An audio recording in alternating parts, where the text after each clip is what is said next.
नमस्कार। The dramatic art and design association की तरफ से मैं गोविंद सिंह यादव आप सभी का फिर से एक बार स्वागत करता हूं। और आज हमारे बीच हैं राजेश सिंह जी, जिन्होंने बहुत समय से लगातार थिएटर किया है। उसमें एज अ अभिनेता, as a designer, as a actor, as a music composer बहुत सारी चीज़ों में योगदान दिया है। उन्होंने देश में, विदेश में, हर जगह काम किया है। अभी भी लगातार काम कर रहे हैं। तो चलिए मिलते हैं, उनके बारे में जानते हैं, उनसे बातें करते हैं। और किसी के मन में कोई प्रश्न हो तो वो किसी भी वक्त पूछ सकता है, लिख सकता है। हम वो प्रश्न उनको बता देंगे, उनसे बातें कर सकते हैं उस प्रश्न पे। तो चलिए हम राजेश जी का स्वागत करते हैं, उन्हें बुलाते हैं।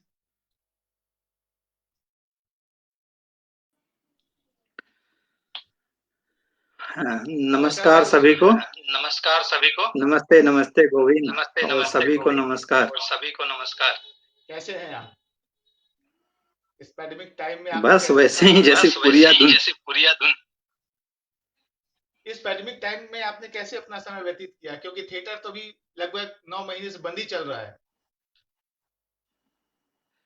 मतलब मतलब मैं ज्यादातर मैं फैमिली के ज्यादातर टाइम फैमिली के टाइम साथ स्पेंड किया। साथ स्पेंड किया। जी जी। क्योंकि हम क्योंकि रंगकर्मियों हम के साथ एक रंगकर्मियों बहुत के बड़ी साथ एक बहुत प्रॉब्लम बड़ी होती है। प्रॉब्लम होती है। जब हम काम कर रहे होते हैं और तो फैमिली अपने रिश्तेदारों को टाइम ज्यादा नहीं दे पाते हैं। तो ये एक वक्त मिला जो जिसका मैंने उस संदर्भ में सदुपयोग किया, और मैं अपने गांव गया, वहाँ पेरेंट्स के साथ रहा, अपने रिलेटिव्स से मिला। और अभी फिर वापस दिल्ली आकर अपने परिवार के साथ, अपने बच्चों के साथ समय व्यतीत कर रहा हूँ ज्यादा से ज्यादा। और जो थोड़ा बहुत बीच में अपना टाइम निकाल कर आप पढ़ सकते हैं, इसके अलावा तो दूसरा कोई ऑप्शन ज्यादा आपके पास है नहीं कि आप कुछ और कर पाए। क्योंकि आपको अपनी सोशल रिस्पॉन्सिबिलिटी भी निभानी है, और आपको एक तरीके से एलिनिएट रहना है। आपको अपनी सेफ्टी के साथ साथ अपने परिवार की भी सेफ्टी को देखनी है। तो सिर्फ हम रंगकर्मी हैं, हम कुछ करना चाहते हैं इसलिए बाहर निकल जाएं, वो उतना उचित नहीं है। क्योंकि आपको अपने आसपास के लोगों को भी देखना पड़ता है, उनके लिए भी आपको सोचना पड़ता है। तो घर पे हैं, और अच्छा टाइम एक फैमिली के साथ बीत रहा है, बच्चों के साथ बीत रहा है। मतलब ये तो बड़ा पॉजिटिव नोट है कि मतलब काफी समय बाद हम सबको टाइम मिला अपने घर परिवार के साथ रहने का। नहीं तो हम सब काम में बिजी रहते थे 24 घंटा। हाँ हाँ, नहीं नहीं, एक देखो हाँ, नहीं मेरा ये नहीं, मानना है एक देखो मेरा ये मानना है कि कि परिवार एक बहुत बड़ा परिवार एक बहुत स्ट्रेंथ होता है हर बड़ा किसी के स्ट्रेंथ लाइफ होता है में। हर किसी की लाइफ में। हम्म। और और कहीं ना कहीं कहीं मैंने ना जो कहीं अपने आसपास मैंने जो ऑब्जर्व अपने किया है, आसपास ऑब्जर्व किया है, हम्म। हम रंगकर्मी हम इसमें कहीं रंगकर्मी ना कहीं इसमें चूक कहीं ना जाते कहीं हैं। चूक जाते हैं। जी। काम के मामले में हम काम के हम हम मामले में मानते हैं, काम हम मानते हैं हमारा काम ऐसा है कि बहुत सारा संघर्ष करना पड़ता है, बहुत सारा टाइम देना पड़ता है। लेकिन परिवार एक ऐसी चीज है कि जिसको हमें साथ में बैलेंस करके चलना चाहिए। क्योंकि देखो, हम नाटक में भी किसकी बात करते हैं? हम नाटक, कोई भी नाटक उठा लो, हम उसमें रिश्तेदारी, रिश्तों की बात करते हैं, एक दूसरे के साथ संबंधों की बात करते हैं। हम तो वो जब तक हमारे अपने लाइफ में जब तक स्टेबल नहीं रहेगी, हमारे अपने लाइफ में जब तक पॉजिटिव लेवल पे नहीं रहेगी, और हम उससे कनेक्टेड नहीं रहेंगे, तो कहीं ना कहीं हम जो काम कर रहे हैं ना ऑन स्टेज, उसके साथ उतना जस्टिफाई नहीं कर पाएंगे जब हम उस चीज को अपने जीवन में भी खुद फॉलो करें। ये बहुत जरूरी होता है। आप जब किसी आदर्श को, कोई भी आइडियोलॉजी को, जब तक आप अपने जीवन में उसको उतारते नहीं है, तब तक वो सार्थक नहीं होती है। तब तक सिर्फ आप एक विचारों के लेवल पे ही रहते हैं, और एक बातचीत करके, हाँ कि हमने ये हमारी सोच है, नहीं। उस सोच को आप अपने जीवन में किस तरीके से लेकर के आते हैं, ये बहुत इंपॉर्टेंट है। तो उसी तरह परिवार भी है हमारे साथ। बिल्कुल, ये तो बहुत जरूरी बात है। परिवार का ध्यान रखा जाए, क्योंकि परिवार से ही समाज बनता है, समाज से फिर थिएटर शुरू होता है। तो आपने किस तरह से थिएटर से जुड़े, किस तरह से थिएटर को अपनाया, क्या उसके बारे में अगर आप बताएं। हाँ, अ, अ, हमारे देखो ये जो हम जो 80 और 90 के दशक के जो लोग हैं ना, जो हमारी जो पैदाइशी जो भी 80 के दशक में हुई है या 90 के दशक में जो पैदाइशी जिनकी भी हुई है, वो जितने भी लोग थिएटर में आए ना, उनके थिएटर में आने का तरीका एक ही रहा है। क्यों? वो आप अपनी सेल्फ चॉइस से आते हैं थिएटर में। उस समय तक हमारे समाज में मतलब थिएटर के बारे में बहुत कम लोग जानते थे और आपके पास एक ही 2-4 ही ऑप्शंस होते थे, या तो आप डॉक्टर बनो या आप इंजीनियर बनो।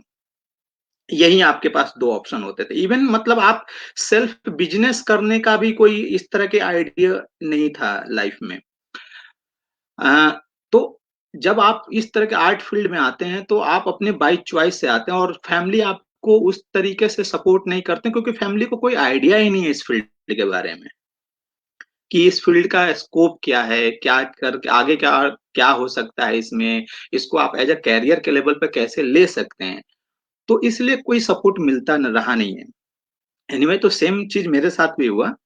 हाँ, मेरी एक आदत थी शुरू से ही, मुझे म्यूज़िक से बहुत लगाव था। शुरू से स्कूल के टाइम से ही म्यूज़िक से मेरा बहुत लगाव था। मैं क मतलब इवन यहाँ तक था कि मैं क्लास में बैठे-बैठे ना, क्लास में टीचर पढ़ा रहा होता था, मैं गाना गाने लगता था चुपचाप अपने आप। इस तरह का मेरा एक म्यूज़िक से लगाव था। तो वहीं पे स्कूल टाइम में मैं चंपारण से पढ़ा हूँ, पश्चिमी चंपारण से। स्कूल में थोड़े बहुत जो एनुअल फंक्शन्स होते थे, 26 जनवरी के अवसर पे या 15 अगस्त के अवसर पे, जो एनुअल फंक्शन्स होते थे, तो मैं मोस्टली उसमें म्यूज़िक में पार्टिसिपेट करता था। तो और साथ में नाटक भी 1-2 नाटक होते थे, छोटे बच्चों के साथ ही कोई खासकर हमारे एक इंग्लिश के टीचर थे, वो नाटक कराते थे। तो एक दिन रिहर्सल चल रही थी और हम म्यूजिक का रिहर्सल करके वहाँ बैठे हुए थे और नाटक का रिहर्सल चल रहा था। तो एक एक्टर था, वो बार-बार अपना डायलॉग भूल जा रहा था और हम लोग रिहर्सल देख रहे थे। वो जैसे वो फिर रीटेक होता था, फिर डायलॉग भूल जाता था। तो मैं बैठे-बैठे उसका वहाँ से डायलॉग बोल दिया पीछे से। वो भूला और मैंने पीछे-पीछे बैठे-बैठे डायलॉग बोल दिया। टीचर ने मेरी तरफ देखा, बोला कि अच्छा तुझे याद है? मैंने कहा हाँ सर मुझे याद है। तो आजा तू। तो ये मेरा था पहला इंटरेक्शन मतलब ऑन स्टेज आने का। पहली ज़िंदगी में पहली बार ऑन स्टेज आने का मेरा ये पहला एक्सपीरियंस था और उस अ, स्कूल में फिर कॉम्पिटिशन्स होते हैं विद इन द स्कूल्स। तो उस नाटक को लेकर के हम लोग बहुत सारे स्कूल में जिला लेवल पे कॉम्पिटिशन्स होते हैं और मेरा पहला नाटक, पहला रोल और मुझे कम से कम उसमें मैं 3-4 जगह अवार्ड ले लिया। बेस्ट एक्टर का एक एक अवार्ड पहले नाटक में। तो वो जो वहाँ से एक जो सुई चुभी ना आपको नाटक करने की जो सुई चुभी, वो वहाँ से शुरू हुआ। एनीवे तो आप पहले तो यही था कि आप मैट्रिक करते हैं, फिर मैट्रिक करके आप पहले वाला तो 10th तक क्लासेस होते थे, उसके बाद +2 आपको 11th और करने के लिए कॉलेज में जाना पड़ता था। आज +2 तक एक ही है, लेकिन पहले 11वीं 12वीं करने के लिए आपको कॉलेज जाना पड़ता था। तो उसके लिए मेरा पटना आना हुआ कॉलेज करने के लिए। मैं जब पटना आया, तो गांधी मैदान हम लोग जाते थे वहाँ पर हमेशा शाम को खेलने के लिए। और गांधी मैदान के सामने ही था कालिदास रंगालय। तो घूमते-घूमते मैंने देखा कि कालिदास रंगालय में कुछ ऐसे ही नाटकों के पोस्टर लगे हैं, तो मैं एक दिन इस टाइम पे नाटक देखने गया। पहली बार मैं मतलब दूसरों का इस तरीके से होता, मैं पहली बार कालिदास रंगालय में नाटक देखा और वो मुझे काफ़ी इम्प्रेस किया। उसके बाद मैं 2-4 दिन वहाँ जाकर नाटक अलग-अलग नाटक देखे।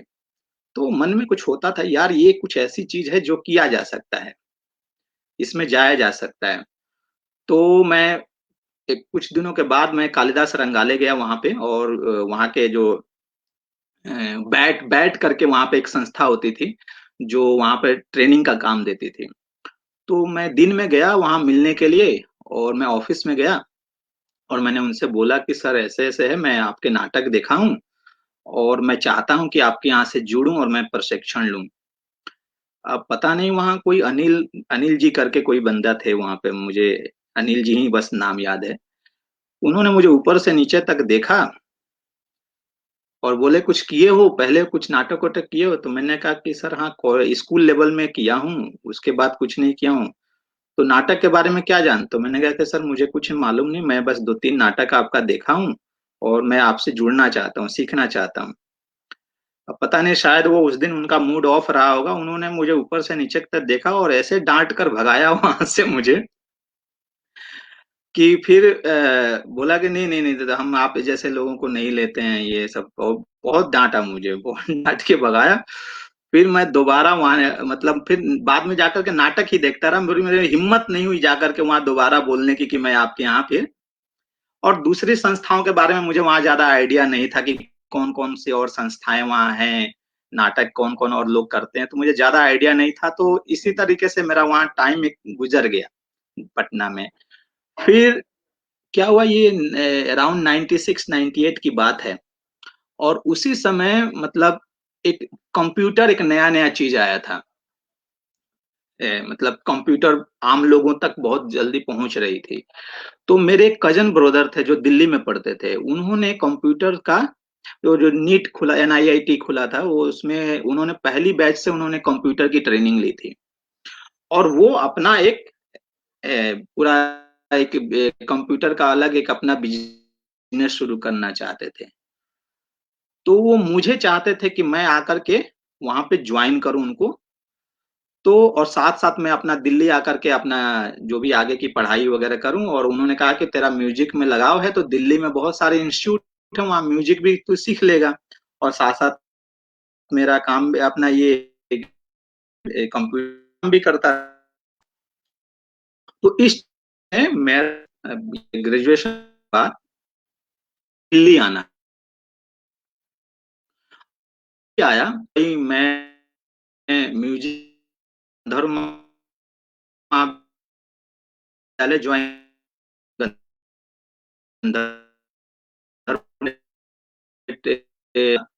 और वहां के लिए गंदा था। और फिर कि इनमें टाइपिंग सीखता, टाइप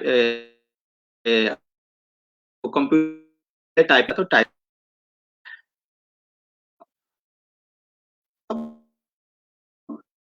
वह रहता था,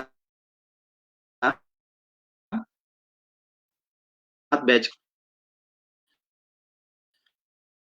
दिखाया मुझे वहां भी। मैंने पढ़ और जब इस ग्रुप मिला और बैठ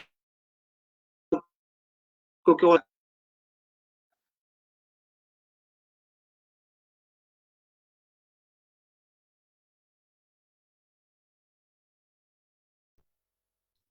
मुझे लगता है राजेश जी के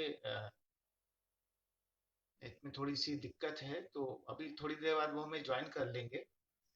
अ, तब तक मैं ज़रूर बताना चाहूँगी कि Rajesh ji NSD pass out हैं और मेरे बैचमेट हैं, और हम दोनों ने ही मतलब डिज़ाइनिंग डायरेक्शन में ही कोर्स किया, तो हमने बहुत समय साथ-साथ बिताया है। तो उन्होंने बहुत सारा काम किया, मतलब उनकी जो जर्नी है बहुत इंटरेस्टिंग है और बहुत ही कमाल की है, क्योंकि वो म्यूज़िक भी कंपोज़ करते हैं, वो अभिनय भी करते रहे, और उसके साथ-साथ उन्होंने डिज़ाइन भी किया, लाइट्स भी करते हैं, सेट भी करते हैं। उनको सेट के लिए बिस्मिल्लाह का पुरस्कार भी मिला हुआ है, युवा पुरस्कार। और उसके बाद आप क्योरी में काम करते थे, और शायद ठीक हो गया, वो आ गए हैं।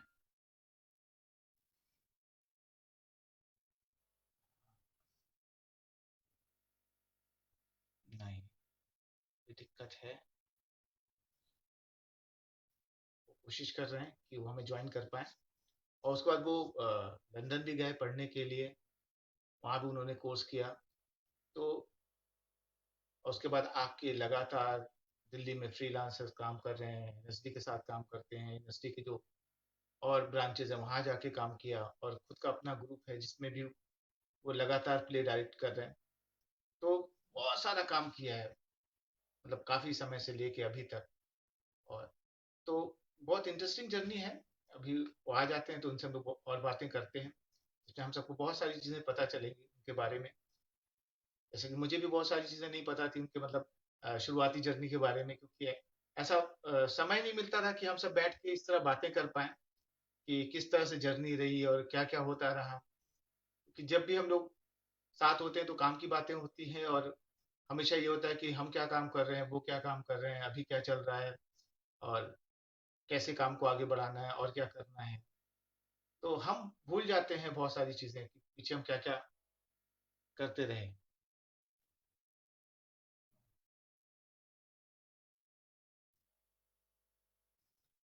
शायद ज्वाइन करने में कोई दिक्कत हो रही है, तो देखते हैं। मैं उनका इंतजार कर रहा हूँ कि वो ज्वाइन करें। तो बहुत बातें हैं, बहुत बातें हैं, बहुत सारा एक्सपीरियंस है राजेश जी के पास। और थिएटर के बहुत सारे फील्ड में उन्होंने काम किया है, तो बहुत सारी बातें मैं भी करना चाह रहा था, और चाह रहा हूँ कि हम बहुत सारी बातें करेंगे जिससे बहुत और बातें निकल के आएंगी। बस अभी थोड़ा नेट की दिक्कत है, तो थोड़ा आप सभी लोग वेट कीजिए, मैं भी वेट कर रहा हूँ।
अरे अ, हाँ राजेश जी। हाँ, कोई हाँ, नेट में कुछ प्रॉब्लम हो रही थी, बीच में वो इसलिए आप कनेक्शन कट गया। कनेक्शन कर।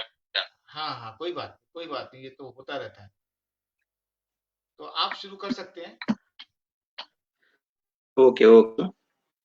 हाँ, तो मैं बता रहा हूँ, तो फिर मेरा दिल्ली आना हुआ, और यहाँ पर माध्यम संस्था से, और उनके एक दो नाट्य, और से राम में फिर मैं सेंटर के लिए तैयारी करने लगे, जाकर लोगों से मिलता था, क्या पढ़ा करता है समय, जितने भी राष्ट्रीय नाट्य विद्यालय रेपेट्री कंपनी या स्टूडेंट प्रोडक्शंस या एसआरसी के रेपेट्री और एसआरसी के स्टूडेंट प्रोडक्शन, जितने भी नाटक होते थे मैं सारे नाटक देखता था।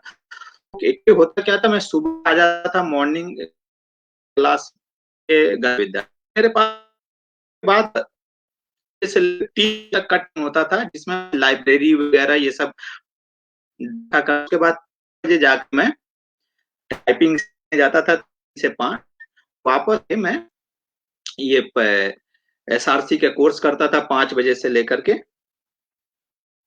8 बजे तक चलता।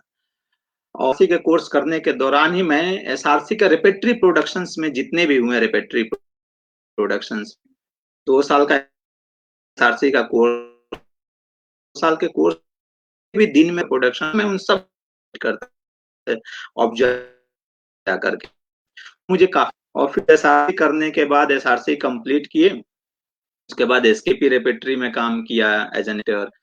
फिर मतलब 2-2.5 साल एसकेपी रेपेट्री में काम किया, फिर 1 साल एसआरसी रेपेट्री में काम किया।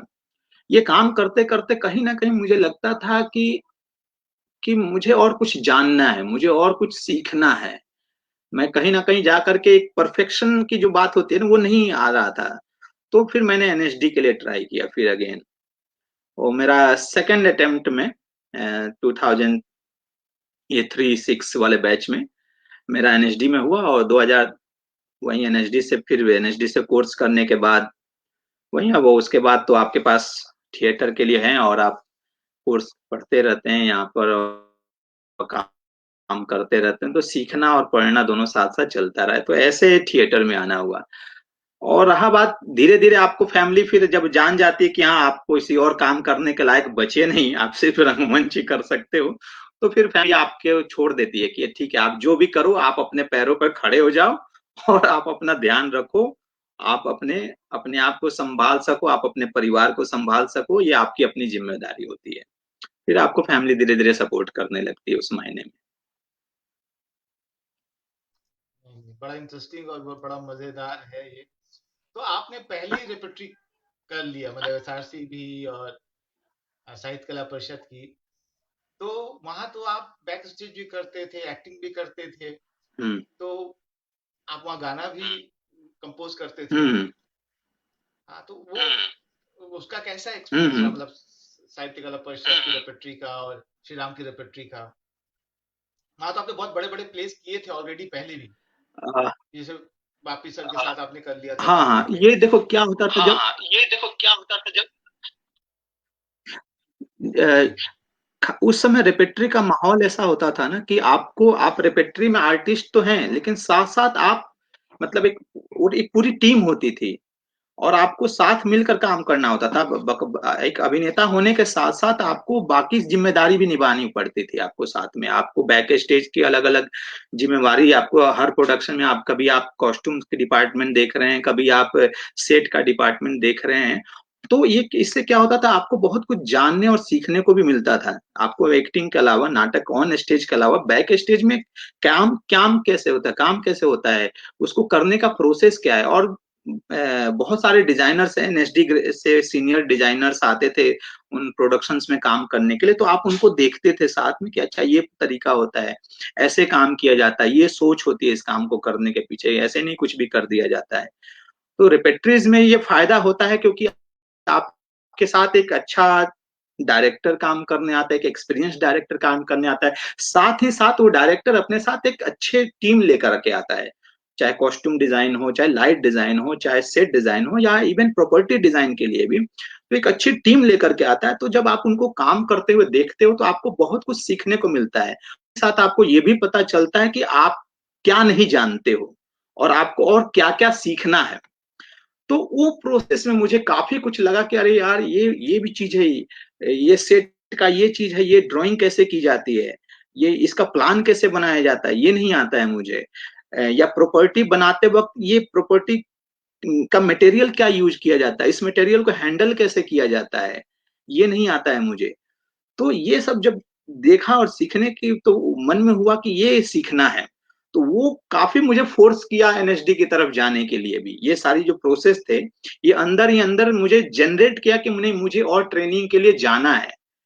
हालांकि मैं प्रोफेशनली काम कर रहा था, मैं रेपेट्री में रहते हुए भी मैं एज अ म्यूजिक कंपोजर भी काम कर रहा था। काफी प्रोडक्शंस रेपेट्रीज के, चाहे एसकेपी में हुए या एसआरसी में हुए, तो मैं एज अ डिजाइनर भी काम किया और मैंने कुछ प्ले भी डायरेक्ट किए।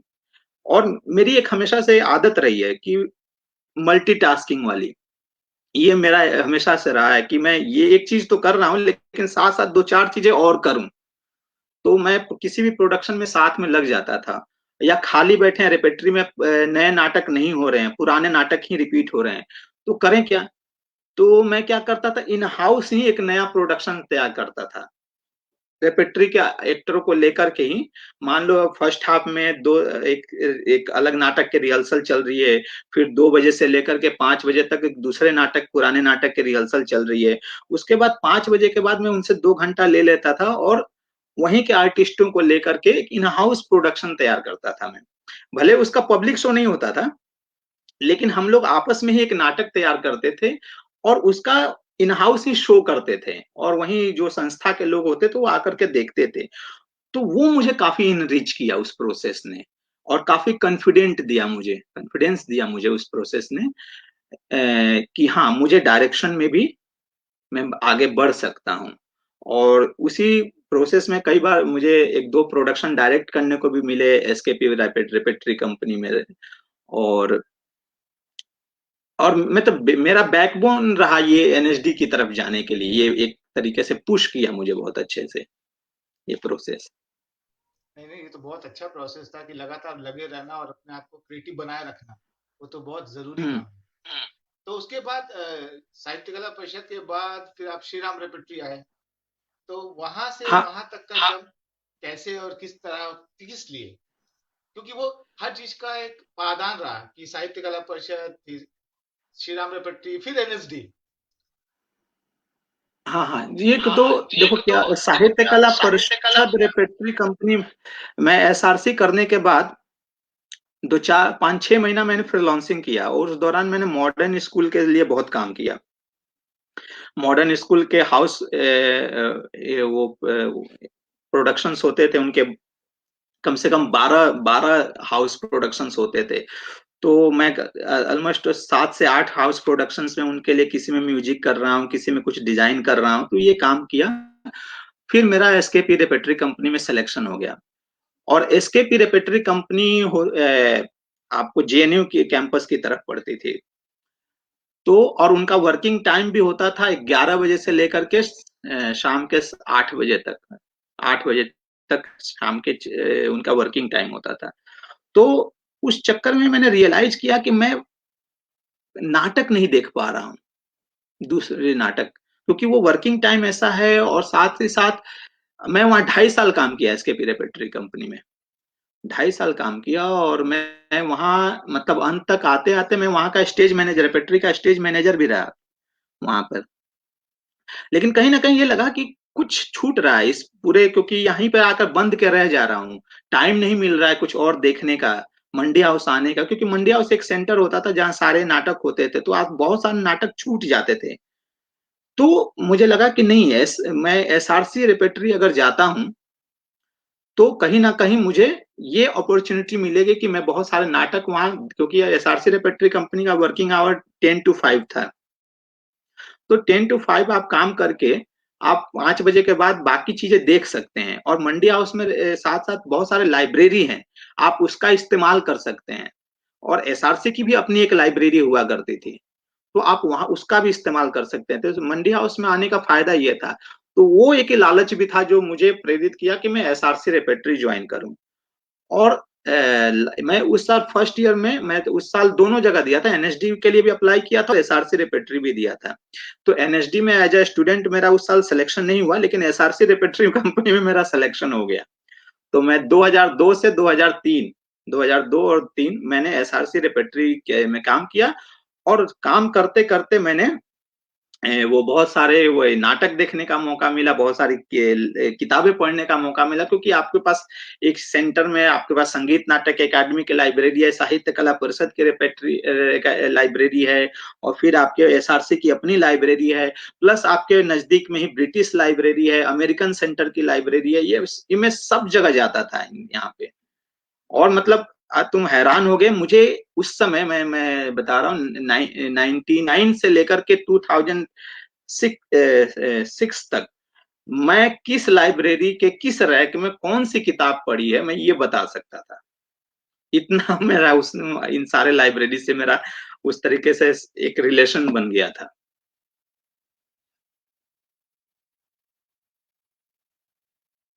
दिल्ली कितनी इंपॉर्टेंट जगह है और कितना कुछ यहाँ मिल जाता है, खासतौर पे मंडी हाउस पे, आर्ट के लिए, थिएटर के हाँ लिए। और ये तो बहुत इंपॉर्टेंट जगह है, लेकिन आदमी कैसे यूटिलाइज करता है ये बहुत जरूरी है। उनको कैसे उनके साथ घुल मिल के अपने आप को कैसे ग्रो करता है। जब आप काम कर रहे थे शायद वहाँ मुश्ताक सर जी डायरेक्टर थे, तो आपका काफी समय मुश्ताक जी के साथ रहा, तो उनके साथ आपका कैसा एक्सपीरियंस रहा, कौन से प्ले उनके साथ आपने किए? मुश्ताक सर भी हैं हमारे साथ, देख रहे हैं सर हमें, तो मैं जरूर चाहूंगा कि इनके साथ की एक्सपीरियंस आप शेयर नमस्ते करें। सर। नमस्ते सर। आज आज एसआरसी में जब 2 साल का एसआरसी में कोर्स जब था, 2 तो साल जब का मेरा कोर्स था, तो पहला मेरा साल जो था, पहला फर्स्ट साल ईयर जो पे था, जो था, फर्स्ट ईयर पे जो था, फर्स्ट ईयर मेरा सतीश आनंद डायरेक्टर थे उस समय, फर्स्ट ईयर में। सेकंड ईयर में मैं जब आया तो उस समय के डायरेक्टर मुश्ताक जी थे। और मैं इन दोनों का मैं बहुत आभारी हूँ, सतीश आनंद और साथ ही साथ मेरे मुश्ताक जी, खासकर मुश्ताक जी का, क्योंकि मुश्ताक जी के साथ मेरा एक लंबा रिश्ता रहा। सेकेंड ईयर से लेकर के मैं एसकेपी रेपेट्री में चाहे काम किया उस दौरान भी, और एसआरसी रेपेट्री में भी काम किया उस दौरान भी, एक काफी, और इवन राष्ट्रीय नाट्य विद्यालय के दौरान और राष्ट्रीय नाट्य विद्यालय से पास होने के दौरान भी सर के साथ मेरा एक काफी लंबा समय काम के साथ बिता, और उनसे काफी कुछ सीखने को मिला। उनका जो एक स्टाइल था कि चीजों को कैसे मैनेज करते हैं, क्योंकि एसआरसी जैसी संस्था को संभालना एक अपने आप में बहुत टफ काम था। आप अगर हम जितने लोग एसआरसी को जानते हैं, उस वैसी संस्था को संभालना, वैसी संस्था में राष्ट्रीय नाट्य विद्यालय के जैसी बजट तो नहीं होती थी एसआरसी के पास, लेकिन फिर भी उसमें मैनेज करना, ये जो सर का जो एक जो पहलू था, जो जिससे मैंने काफी कुछ सीखा कि कम में कैसे ज्यादा आउटपुट दे पाए। और सर ने काफी कुछ मुझे प्रेरित किया डिजाइन के लिए, डिजाइन के फील्ड में। मैं सर से काफी उनके मैं ड्राइंग देखता था, वो उनके हाथ में हमेशा एक ग्राफ वाली कॉपी होती थी, ग्राफ वाली लाइन वाली कॉपी होती थी, और कहीं पे भी बैठे बैठे ना, कहीं पे भी चाहे कैंटीन में भी बैठे हो या ब्रेक भी हो, वो कुछ ना कुछ उसमें ड्राइंग करते रहते थे। तो वो आपको इंस्पायर करता था, अच्छा ये ऐसे लाइन कर देने से ऐसा फीलिंग आ जाता है, ऐसे स्टेप्स बन जाते हैं, ऐसे ये करते हैं। और फिर वो एक ड्राइंग देते थे और ऐसे देखते थे, देख इसे जाकर लगाओ तुम लोग नीचे रेपेट्री में।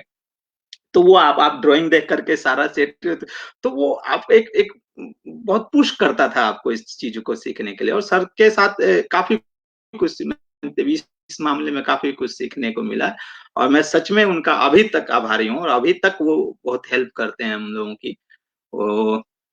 और जिस दौरान उन्होंने अच्छे अच्छे नाटक भी किए, काफी अच्छे अच्छे नाटक किए, उन नाटकों में काम करने का मौका मिला, रेपेट्री में भी चाहे।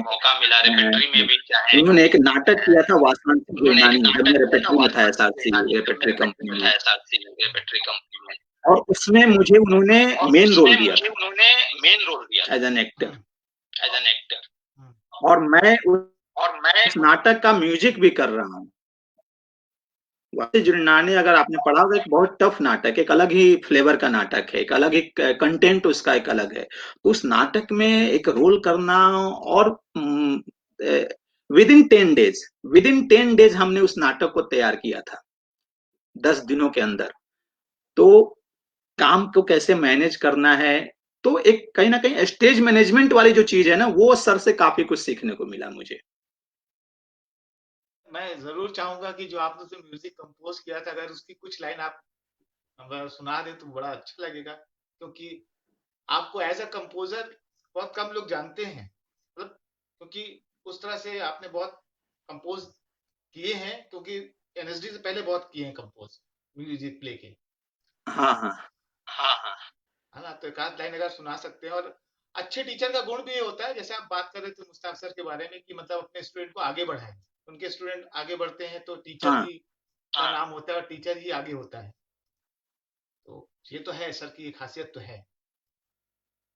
हाँ, नहीं, और ये हमारी खुशकिस्मती रही कि हमें ऐसे टीचर्स मिले जी जो आपको इंस्पायर करते हैं, जी और आपको मतलब प्रेरित करते हैं कि आप आपको कैसे आगे बढ़ना है, आपको गाइड करते हैं। हम्म, तो ये एक हम इस मामले में हम लोग खुशकिस्मत रहे काफी। ऐसे बहुत सारे टीचर्स मिले, चाहे अंकुर जी हों या बजाज सर हों या अच्छा अभी आपके भी त्रिपुरारी मैम रही। लोकेश सर भी हमें देख रहे हैं, लोकेश सर भी हमारे साथ हैं। हाँ काजल घोष सर, जी नमस्ते सर। नमस्ते सर। काजल जी भी अरे, साथ हैं। हाँ तो हाँ, हमारे बहुत सारे लोकेंद्र टीचर्स सर हमें का देख रहे हैं। लोकेंद्र सर का साथ तो हमने एसआरसी में मेरा मतलब एसआरसी में फर्स्ट मेरा इंटरेक्शन था एसआरसी में एज ए था स्टूडेंट। एसआरसी में एज ए स्टूडेंट। वो हमारी म्यूजिक की वो क्लास हमारी लेने आए म्यूजिक की थे। क्लास लेने आए थे। तो वहां से एक तो आपको वहां पता से एक चलता है कि आपको अच्छा पता चलता है कि ये अच्छा ये कि रंग संगीत कि जैसी कोई रंग चीज भी संगीत होती जैसी है। कोई चीज भी होती है। जी नहीं तो हम तो नहीं फिल्मों तो के हम गाने तो सुनते फिल्मों थे, के गाने सुनते और थे या ज्यादा से ज्यादा और कोई या फोक ज्यादा से गाने ज्यादा कोई सुन फोक लिए। गाने सुन लिए। लेकिन हमें ये क्लैरिटी नहीं होती थी कि रंग संगीत नाम की कोई ऐसी चीज होती है, और नाटकों में किस तरीके से म्यूजिक एक अलग टेक्सचर लेकर के आता है। तो उस मामले में मैं सर के लोकेंद्र सर का बहुत आभारी हूँ कि उन्होंने ये एक रास्ता दिखाया। और फिर आप जिनसे सीखते हैं उन्हीं के से जुड़ते हुए आप बहुत सारी अपनी चीजों को बनाते चलते हैं। फिर काजल दा के साथ भी काम करने का मौका मिला, राष्ट्रीय नाट्य विद्यालय रेपेट्री कंपनी में, या एनएसडी के प्रोडक्शंस के साथ। उनके साथ बहुत सारे नाटकों में, वो हमारे बहुत सारे नाटकों में, मैं जब स्टूडेंट हम लोग रहे तब भी वो हमारे नाटकों में म्यूजिक करने आते थे, या पास आउट होने के बाद भी प्रोफेशनल लेवल पर भी साथ काम करने का मौका मिला। तो काजल दा के पास एक म्यूजिक का एक पूरा वो है, एक हिस्ट्री है उनके साथ। मैं एसकेपी रेपेट्री कंपनी में था, सर को शायद याद नहीं होगा, मैं एसकेपी रेपेट्री कंपनी में था, तो बापी बोस हमारे साथ एक नाटक करने आए थे, सन्यासी की तलवार। तो उसका म्यूजिक काजल दा कर रहे थे, और रिकॉर्डिंग चल रही थी काजल दा के ही स्टूडियो में।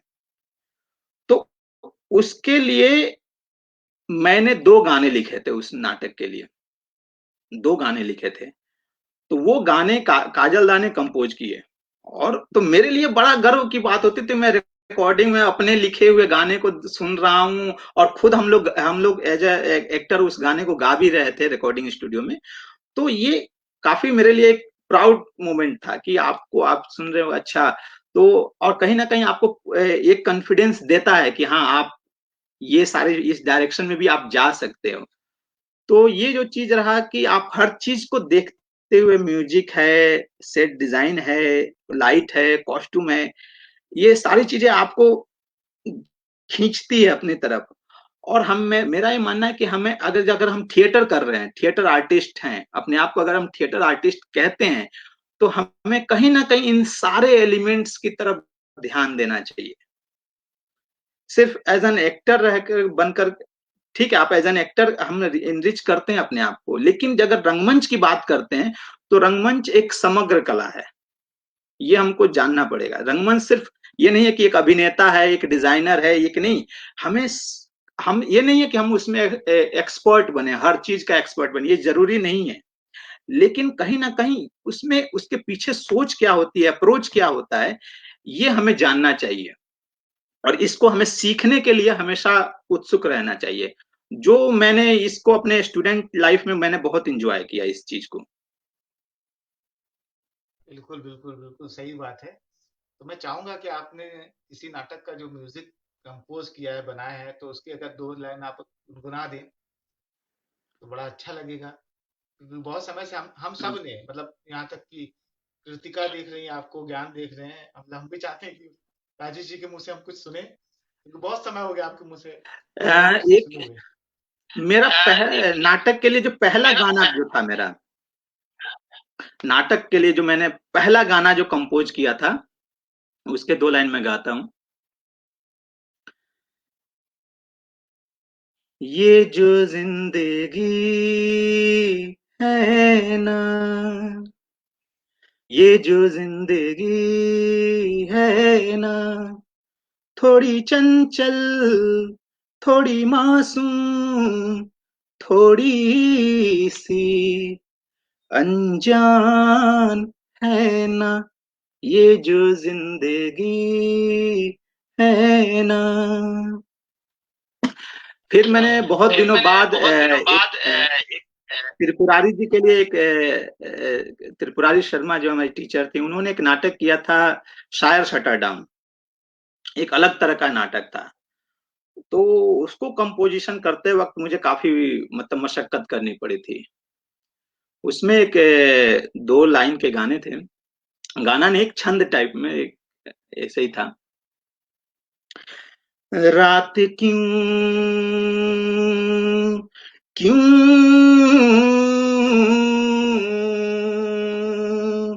रात क्यों दिन सी लगे, क्यों दिन सी लगे, रोशनी के अंधेरे तले, रोशनी के अंधेरे तले, क्यों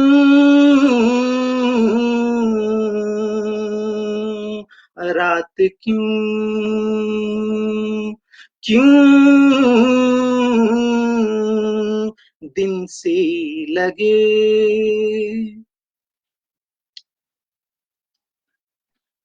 क्या बात है, बहुत बढ़िया। सच में स्टूडेंट वाला समय याद आ गया। तो अब हम वहां हाँ, चलते हैं कि इसके बाद जब आप यूनिवर्सिटी पहुंचे तो वहां क्या सीखा, कैसे, क्या आपका एक्सपीरियंस कैसा रहा? आपने एक्टिंग ना लेके, आप तो इतना एक्टिंग कर चुके थे, आप एक्टिंग को और आगे बढ़ा सकते थे, आपने डिजाइनिंग और डायरेक्शन चूज किया, तो उसके पीछे क्या उद्देश्य था आपका, और कैसा समय आपका व्यतीत हुआ 3 साल यूनिवर्सिटी में?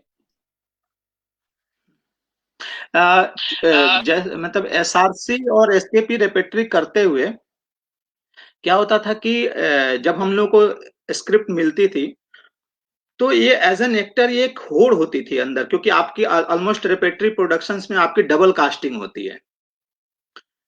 हर रेपेटरी प्रोडक्शन में डबल कास्टिंग होती है, तो आपके अंदर एक होत होती कि आप फर्स्ट कास्ट बने। तो कहीं ना कहीं हम लोग हर अपने अपने आप हर सीन को खुद प्रिपेयर करके डायरेक्टर के सामने जाते थे कि ये मैं अपना सीन बना करके जाऊं कि डायरेक्टर मुझे कम से कम फर्स्ट कास्ट बना दे, मुझे आपको ज्यादा शोज करने को मिले। तो उस चक्कर में क्या होता था कि मैं हम लोग जो अपने नाटक अपने सीन्स खुद बनाते थे और डायरेक्टर के सामने दिखाते थे, तो कई बार डायरेक्टर को बहुत अच्छा लगता था, वो एक दो सजेशंस देकर के उसको अप्रूव कर देते थे। तो ये आपको लगता था अरे यार ये अच्छा, हम लोग ये ऐसा कर सकते हैं। और मैंने जैसा पहले ही बताया कि मैं रेपेटरी में रहते हुए काफी इन हाउस प्रोडक्शंस या इन हाउस प्रैक्टिस के लिए अपने आप नाटक तैयार करता था। इसके इवन एसआरसी में एक्टिंग कोर्स के दौरान भी मैंने किए।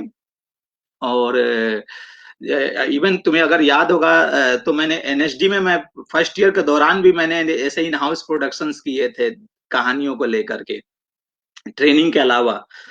तो ऐसे में तो आपको ये पुश करता है कि हाँ ये नहीं, आपके अंदर आप कुछ है जो एक इस डिजाइन डायरेक्शन वाले डिजाइन एंड डायरेक्शन के दिशा में जा सकते हो आप।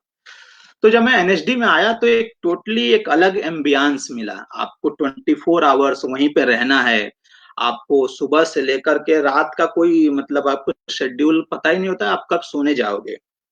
आपके पास इतने होमवर्क्स होते थे कि आप कंप्लीट कर रहे हो, और एक 24/7 वाली जो एक प्रोसेस होता था आप उसमें लगे हुए हो, आप एक अलग माहौल था पूरा। और मैं चूंकि उससे पहले काफी एज एन एक्टर काम करके आया हुआ था, तो सेकेंड ईयर में जब आपको ऑप्ट करने को दिया जाता है कि आप डिजाइन एंड डायरेक्शन चूज करेंगे या आप एक्टिंग में चूज करेंगे, तो मुझे लगा कि यार मैं एज एन एक्टर तो ऑलरेडी काफी काम करके आया हुआ हूँ, तो कहीं ना कहीं ये जो फील्ड है ये डिजाइन वाला जो डायरेक्शन जो मुझे काफी पहले पुश कहीं इंस्पायर भी करता था कि नहीं ये मुझे नहीं आता है, मुझे सीखना है। तो इस चक्कर में मैंने डिजाइन एंड डायरेक्शन को ऑप्ट किया। अच्छा, इसमें एक इंटरेस्टिंग इशू एक किस्सा है। जब मैंने डिजाइन एंड डायरेक्शन चूज किया तो अंकुर जी उस समय डायरेक्टर थे एनएसडी के। मुझे अचानक, हम लोग क्लास चल रही थी, अचानक मुझे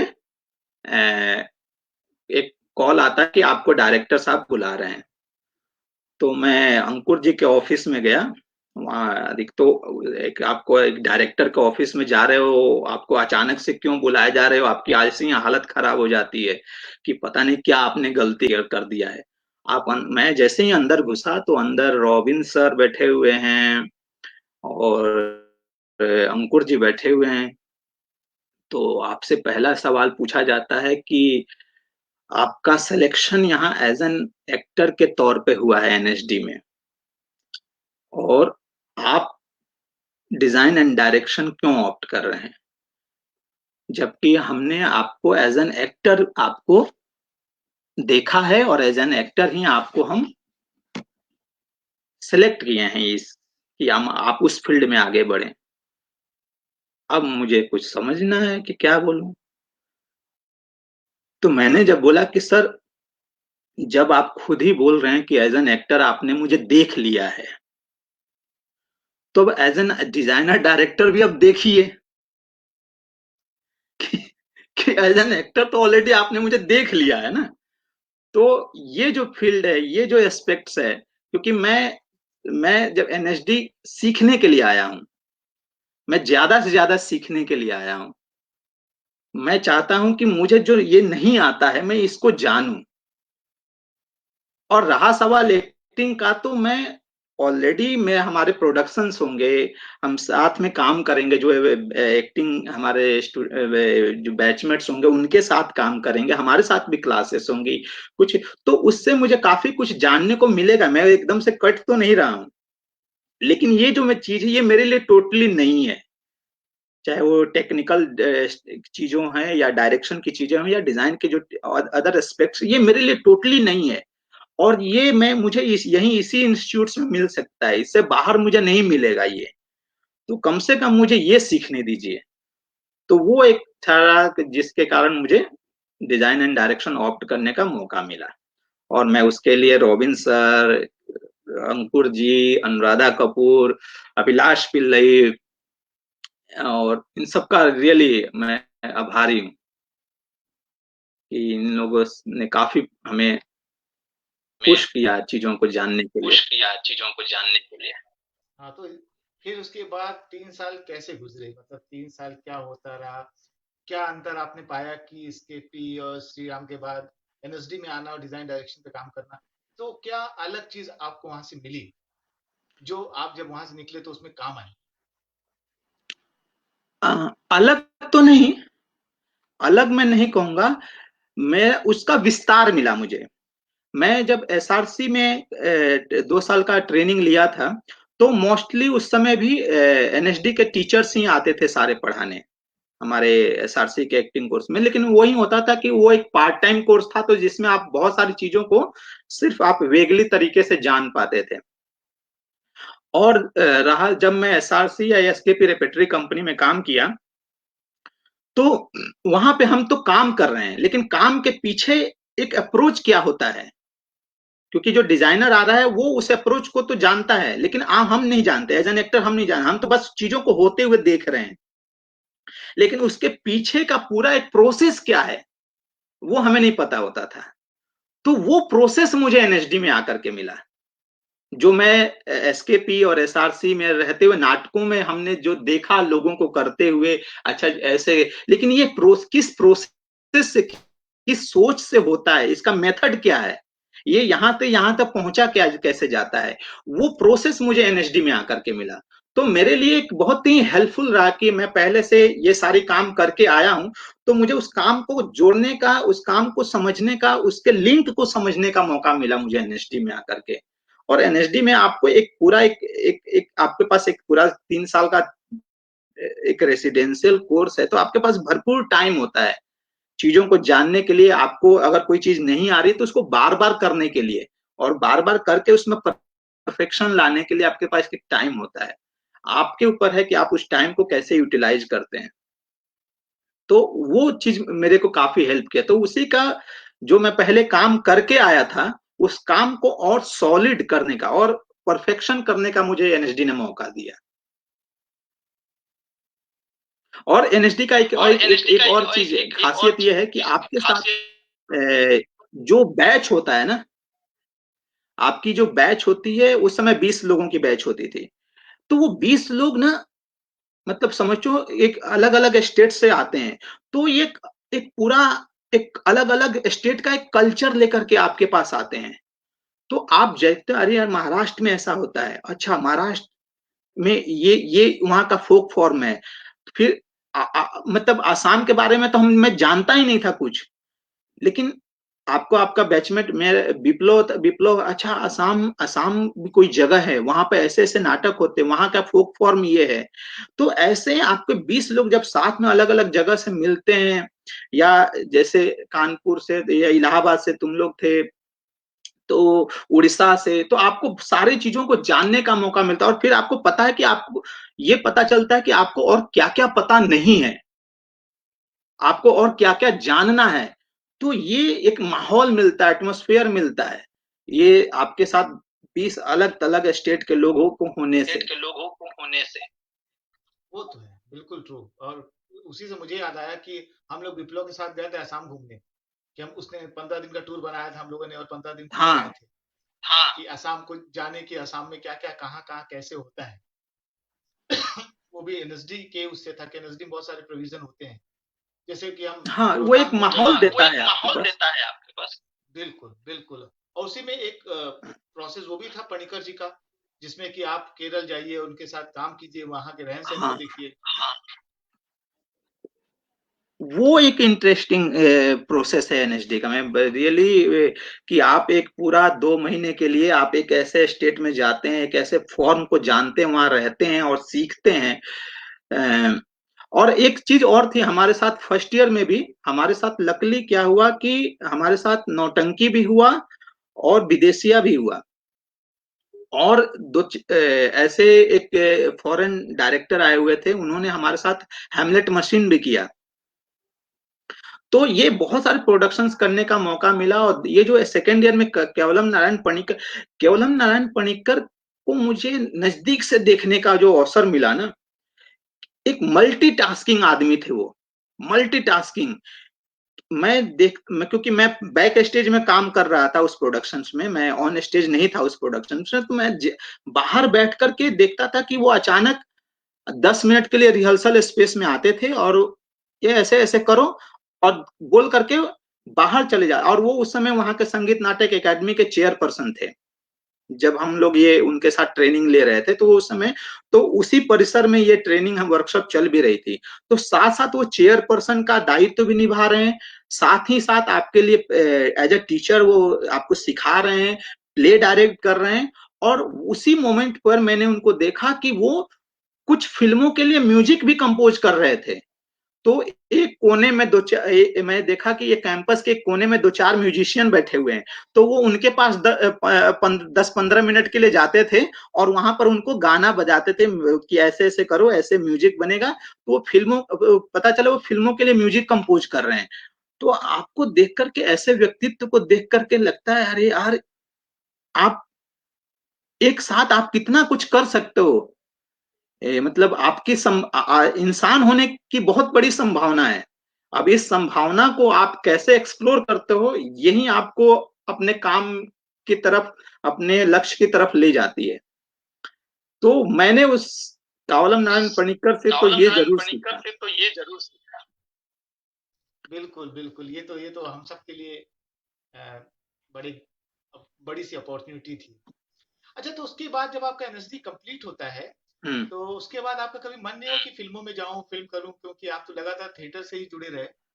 तो ये कैसे हो सका कि थिएटर ही करते रहे, फिल्मों में जाने का मन नहीं हुआ कि फिल्म बनाऊं, फिल्म डायरेक्ट करूं? आ, सच पूछूं तो मतलब मुझे कभी इस दिशा में सोचने का कभी मौका ही नहीं मिला। मतलब मैं राष्ट्रीय नाट्य विद्यालय से पास आउट होने के बाद इस फील्ड से मैं ऐसे जुड़ा, और ऐसे काम में इतना एक के बाद एक काम करते गए। और चूंकि आप म्यूजिक जानते हो, आप डिजाइन के हर एलिमेंट्स को जानते हो, तो आपको कभी म्यूजिक करने के लिए बुलाया जा रहा है, आपको कभी सेट डिजाइन करने के लिए बुलाया जा रहा है, आप कभी किसी प्रोडक्शन में लाइट कर रहे हो, कभी किसी में प्रॉपर्टी डिजाइन कर रहे हो, कभी कहीं डायरेक्ट कर रहे हो। तो ये सब करते करते समय ऐसे निकलता चला गया कि मुझे सच में इस दिशा में सोचने का कभी मौका नहीं मिला, और मुझे उसके लिए कोई गिल्ट भी नहीं है। रंगमंच एक ऐसा माध्यम है ना जो आपको संपूर्णता का आभास कराता है। वो आपको इतना सेटिस्फाइड करता है ना काम को लेकर के, कि आप अगर सच में ढंग से आप रंग कर्म को कर रहे हैं ना, तो वो सेटिस्फेक्शन मुझे नहीं लगता कि और मुझे दूसरे फील्ड में उतना मिल पाता। और करते करते ये सीखते सीखते ये सारा मतलब कब इतने समय गुजर गया, इस दिशा में कभी उस तरीके से सोचने का टाइम नहीं मिला। हाँ, मैं ये नहीं कहता हूँ कि उस दिशा में नहीं जाना चाहिए या उस दिशा में काम करना गलत है, नहीं, मैं बिल्कुल इसके खिलाफ हूँ, मेरा ऐसा मानना नहीं है। हाँ, मैं नहीं गया क्योंकि मैं रंगकर्म में बिजी रहा और काम करता रहा, और मुझे इसमें बहुत आता रहा, मजा आता था इस काम को करने में, तो इसलिए कभी मुझे उधर सोचने का ही मतलब रत्ती भर भी सोचने का कभी मौका नहीं मिला। मतलब मजा आना बहुत जरूरी बात है। जब तक मजा आता है तब तक आदमी कोई काम लगता ही नहीं कि मतलब कठिन है या दिक्कत हो रही है। मजा आ रहा है तो सब काम बहुत अच्छा है। हाँ, हाँ, तो उसके बाद आप ये बाहर भी तो गए, आपने वहां। हाँ जी, हाँ जी, बोले बोले। हाँ, बोल हाँ, बोल। तो मैं ये कह रहा था, आप उसके बाद बाहर गए, आपने बाहर भी ट्रेनिंग ली। आप लंदन गए थे ट्रेनिंग के लिए। तो मैं चाहूंगा कि आपने जो वहां ट्रेनिंग ली उसके बारे में थोड़ा बताएं, कि आपने इंडिया में भी ट्रेनिंग की, फिर बाहर जाकर ट्रेनिंग की, तो दोनों ट्रेनिंग में क्या अंतर था और वहां आपने क्या सीखा, उसके बारे में थोड़ा आप जरूर बताएं। अ, मैं जैसा मैंने पहले भी बताया कि मुझे हर चीज को जानने का बहुत उत्सुकता होती थी कि ये कैसे होता है, ये कैसे होता है, इसको जानने की मेरी उत्सुकता मतलब बनी रहती थी मुझे हमेशा। तो एनएसडी करने के बाद भी कहीं ना कहीं हाँ, इस मामले में मैं एक व्यक्ति का जरूर नाम लूंगा, वो है अभिलाष पिल्लई। मैं अभिलाष पिल्लई सर का बहुत आभार हूँ कि उन्होंने मुझे बहुत पुश किया है कि मैं बाहर ट्रेनिंग के बारे में सोचूं। उन्होंने मुझे बहुत पुश किया इस बारे में, क्योंकि वो जब हम लोग स्टूडेंट थे तो हमारे टीचर थे, तो वो आपको देखते हैं, और वो आपको देखते हैं कि आपके अंदर की क्या है। एक टीचर आपको अच्छे तरीके से आपको जानता है कि आपको क्या पॉसिबिलिटीज है और आप किस डायरेक्शन में जा सकते हैं, आपको और क्या क्या ट्रेनिंग की जरूरत है कि ताकि आप उसको और परिष्कृत कर सकते हैं। तो उन्होंने मुझे काफी पुश किया इस डायरेक्शन में सोचने के लिए। और मैं 2006 में पास आउट होने के बाद मैं लगभग 1.5 साल दिल्ली में एज ए फ्रीलांस काम किया। आप वर्कशॉप ले रहे हैं, 10 चीजों के ले रहे हैं, लेकिन उन्होंने मुझे काफी पुश किया, और फिर मैं उसके लिए एक इनलैक्स स्कॉलरशिप होती है। हाँ, मैं दूसरे व्यक्ति का भी जरूर नाम लूंगा, वो है अश्वत्थ भट्ट। अश्वत्थ भट्ट ने भी मुझे बहुत इस गाइड किए कि क्योंकि वो ऑलरेडी इनलैक्स स्कॉलरशिप लेकर के बाहर पढ़ने गए हुए थे। उन्होंने मुझे बहुत गाइड किया कि क्या क्या कैसे प्रिपरेशन करना चाहिए, कैसे इंटरव्यू देना चाहिए। और वो मैंने इनलैक्स स्कॉलरशिप का इंटरव्यू दिया। अ, मजे की बात है, एक इंटरव्यू में, वो इंटरव्यू मैं राष्ट्रीय नाट्य विद्यालय तक आने आने में मेरी इंग्लिश में कोई मतलब, मैं इंग्लिश में ऐसे था, 0 तक था। लेकिन वो जो इनलेक्स का इंटरव्यू होता है वो पूरी इंग्लिश में इंटरव्यू होती है, जो फाइनल इंटरव्यू होता है, क्योंकि उसमें विदेशी लोग बैठे होते हैं, क्योंकि वो एनआरआई लोग हैं जो ये फंडिंग करते हैं पूरा आपको स्कॉलरशिप। तो मैं उस इंटरव्यू को एज ए परफॉर्मेंस मान करके गया था कि ये मेरा परफॉर्मेंस है, जिसको मैं एक इंग्लिश लैंग्वेज में मुझे ये इंटरव्यू परफॉर्म करना है। तो एनीवे जो भी रहा, मेरा उस इंटरव्यू में सिलेक्शन हुआ। वहां जाकर के लैम्डा और जो हमारा, मैं जो इंडिया में काम किया और जो बाहर जो मैंने सीखा, एक बहुत बड़ा डिफरेंस ये है हमारे यहाँ के और उनके यहाँ के ट्रेनिंग में, कि उनके यहाँ की ट्रेनिंग एक लीनियर प्रोसेस पे चलती है। हमारे यहाँ की जो ट्रेनिंग है वो वो हमारे, आपने चाहे लाइफ स्टाइल में भी देख लो, हमारे स्टाइल में भी है। वो हेयर एंड देयर है, कभी यहाँ कभी वहां, कभी यहाँ कभी वहां, इस तरीके से हमारी है। हमारे आप हमारे आम लाइफ में भी देख लो उस तरह की। लेकिन उनके यहाँ की जो ट्रेनिंग है वो पूरा एक चरणबद्ध ट्रेनिंग है कि आपको पहले ये सीखना है, उसके बाद ये सीखना है, उसके बाद ये सीखना है, और हर काम को करने का एक पूरा उनके पास एक प्रोसेस है। और उनकी एक हिस्ट्री भी है, उनकी चाहे वेस्ट की अपनी एक नाट्य परंपरा की एक हिस्ट्री है, और उस हिस्ट्री को उन्होंने एक पूरे चरणबद्ध तरीके से उन्होंने प्रोसेस में बांधा हुआ है। तो उनके पास पूरा एक अगर हम 2500 साल से पहले से नाटकों का एक बात करते हैं, तो उनके यहाँ पूरा वो 2500 साल के नाटकों का एक प्रोसेस आपको पूरा मिलेगा। हमारे यहाँ वो प्रोसेस कंटिन्यूटी में नहीं मिलेगा। हमारे यहाँ थोड़ा सा संस्कृत नाटक का मिलेगा, फिर बीच में कुछ गायब हो जाएगा, फिर थोड़ा बहुत कुछ फोक परफॉर्मेंस का मिलेगा, फिर एक बीच में कुछ आपको कुछ नहीं मिलेगा, और अचानक से फिर आप 18वीं शताब्दी में आ जाते हैं, और 18वीं शताब्दी में तो हमारे यहाँ इस तरह का प्रोसेस में लीनियर चीज नहीं मिलती है। वो जो एक स्टेप बाय स्टेप चीज करने का, और हर काम को करने के लिए आपको कितना प्रिपेयर्ड होना है, ताकि आप हर एक दूसरे के टाइम को, हर एक दूसरे के काम को एक सहेजते हुए एक प्लानिंग के साथ कर पाए। ये नहीं कि आप एज ए डायरेक्टर हैं तो आप कुछ भी कर सकते हैं, नहीं। आप एक डायरेक्टर हैं तो आपकी एक रिस्पॉन्सिबिलिटी बनती है कि आप पूरे टीम को कैसे मैनेज करेंगे, उनके टाइम से करेंगे। आप अपनी नहीं चला सकते हैं, वो पूरे सिस्टम से चलता है।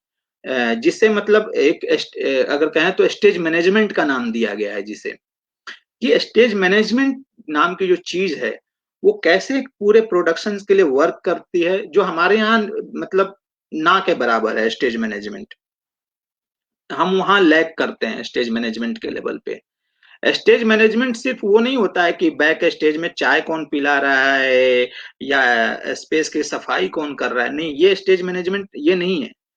स्टेज मैनेजमेंट एक बहुत ही व्यापक दायरा है, जो पूरे प्रोडक्शन से एक मतलब आप जैसे एक नाटक खत्म हो जाने के बाद जब डायरेक्टर का काम खत्म हो जाता है, तो वो पूरा प्रोडक्शन का मालिक स्टेज मैनेजर होता है। उस प्रोडक्शन का हेड जो होता है ना, उसके बाद अगर एक थोड़ी बहुत भी कोई अगर बदलाव करने की भी जरूरत है, तो आपको स्टेज मैनेजर के परमिशन के बिना आप उस नाटक में एक चीज भी इधर से उधर, चाहे वो डायरेक्टर ही क्यों ना हो, वो आप एक चीज इधर से उधर नहीं कर सकते हैं। तो मुझे वहां स्टेज मैनेजमेंट सीखने का एक तो मौका मिला, साथ ही साथ एक टीम के रूप में कैसे व्यवस्थित होकर के काम करते हैं। और दूसरा जो सबसे एक एटमॉस्फेयर, क्योंकि आप लंदन जैसे शहर में हैं और आपको पास दुनिया के जो भी बड़े प्रोडक्शंस हैं, म्यूजिकल प्रोडक्शंस हैं, या आप एक वहां के वेस्ट एंड में जाते हैं और वहां पे कम से कम कई 100 थिएटर एक साथ हैं और आप हर जगह नाटक चल रहे हैं, तो ये सर इतने काम देखने का जो मौका मिलता है आपको, वो अपने आप में एक अद्भुत अवसर था कि आप काम दूसरों का काम देख रहे हैं, किस लेवल का काम देख रहे हैं, और आपको खुद रियलाइज होता है कि आप कहाँ पे हैं, आपको और कहाँ पहुंचना है। तो ये मैं एक खासकर बोलूंगा कि हर आर्टिस्ट के लिए कि हमें देखना बहुत जरूरी है, और अच्छा काम देखना बहुत जरूरी है। हमें ढूंढ कर, हमें एज एन एक्टर या as an artist, as a designer, हमें हमें अच्छा काम देखना चाहिए, हमें अच्छा काम देखने जाना चाहिए। उससे पता चलता है कि काम किस लेवल तक हो सकता है, उसके लिए कितनी मेहनत की जरूरत पड़ती है। तो ये एक माहौल, और ये मैं माहौल में बोलूंगा कि जब हम लोग स्टूडेंट थे 98 से लेकर के 2006 तक, तो दिल्ली में ये माहौल काफी अच्छा था, क्योंकि उस समय अगर आप याद करोगे तो चाहे वो रेपेट्री, एनएसडी रेपेट्री के प्रोडक्शंस हुआ करते थे, उनका एक अलग ही कैनवास होता था। एसआरसी रेपेट्री के प्रोडक्शंस, तो वो प्रोडक्शंस आपको इंस्पायर करती थी। अरे नहीं यार, आप एक्टर के काम, आप महेंद्र मेवाती को देख रहे हो, आप श्रीवर्धन त्रिवेदी को देख रहे हो ऑन स्टेज, तो ये आप लोगों को इंस्पायर करते थे कि नहीं यार, ऐसा कुछ बनना है, इन तक पहुंचना है, तो आप उसके लिए लगे रहते थे। तो अच्छा काम देखना बहुत जरूरी है। प्रशासन जी आपको नमस्कार बोल रहे हैं, प्रशासन एस मल्तियार, ओम वो भी हमें देख रहे हैं। नमस्ते नमस्ते प्रशासन। नमस्ते नमस्ते प्रशासन। और आपने कहा कि उस समय तक अच्छा काम होता था, तो ये अच्छा काम क्यों रुक गया? अब अच्छा काम क्यों नहीं हो पा रहा? उसकी वजह क्या है? क्या लोगों के दिमाग में या विचार में कुछ चेंजेस आए हैं, या कहाँ हम लेक कर रहे हैं, या कहाँ कमी महसूस कर रहे हैं? नहीं, अच्छा काम रुक नहीं गया, बंद नहीं हो गया। अच्छा ये मैं ऐसा नहीं कहूंगा कि रुक गया, बंद हो गया। हो रहे हैं, कम हो रहे हैं। उसका कारण बहुत बहुत सारे, एक कारण नहीं है उसका। उसका बहुत सारा कारण है। एक तो मेन कारण है कि हमारा जो सामाजिक और आर्थिक जो स्ट्रक्चर है ना, वो काफी बदल गया है। खासकर 2007-8 के बाद, 2007-8 के बाद हमारा ये जो सामाजिक और आर्थिक जो प्रेशर है, ये काफी बदल गया है। और इस बदलने के कारण लोगों पे प्रेशर बहुत आ गया है। जो जो जनरेशन आ रही है, उन पे प्रेशर एक बहुत है।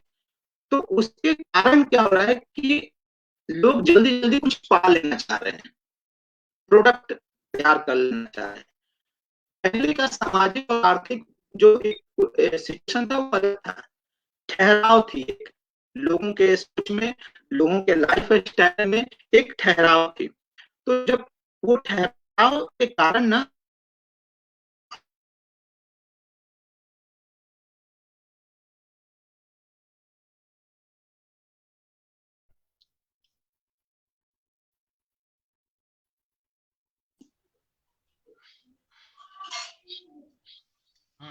Hello, hello. हाँ, राजेश जी, आपकी तो आवाज आ एक रही है। ठहराव होने के कारण वो ठहराव आपके काम में मदद देती थी, आपको हेल्प करते थे।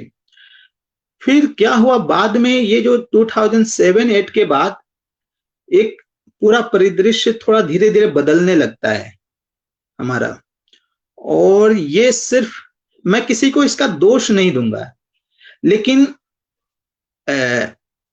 हमें एज एन आर्टिस्ट ये सोचना पड़ेगा कि हम इस परिदृश्य में, इस सिचुएशन में अपने आप को बैलेंस कैसे करें।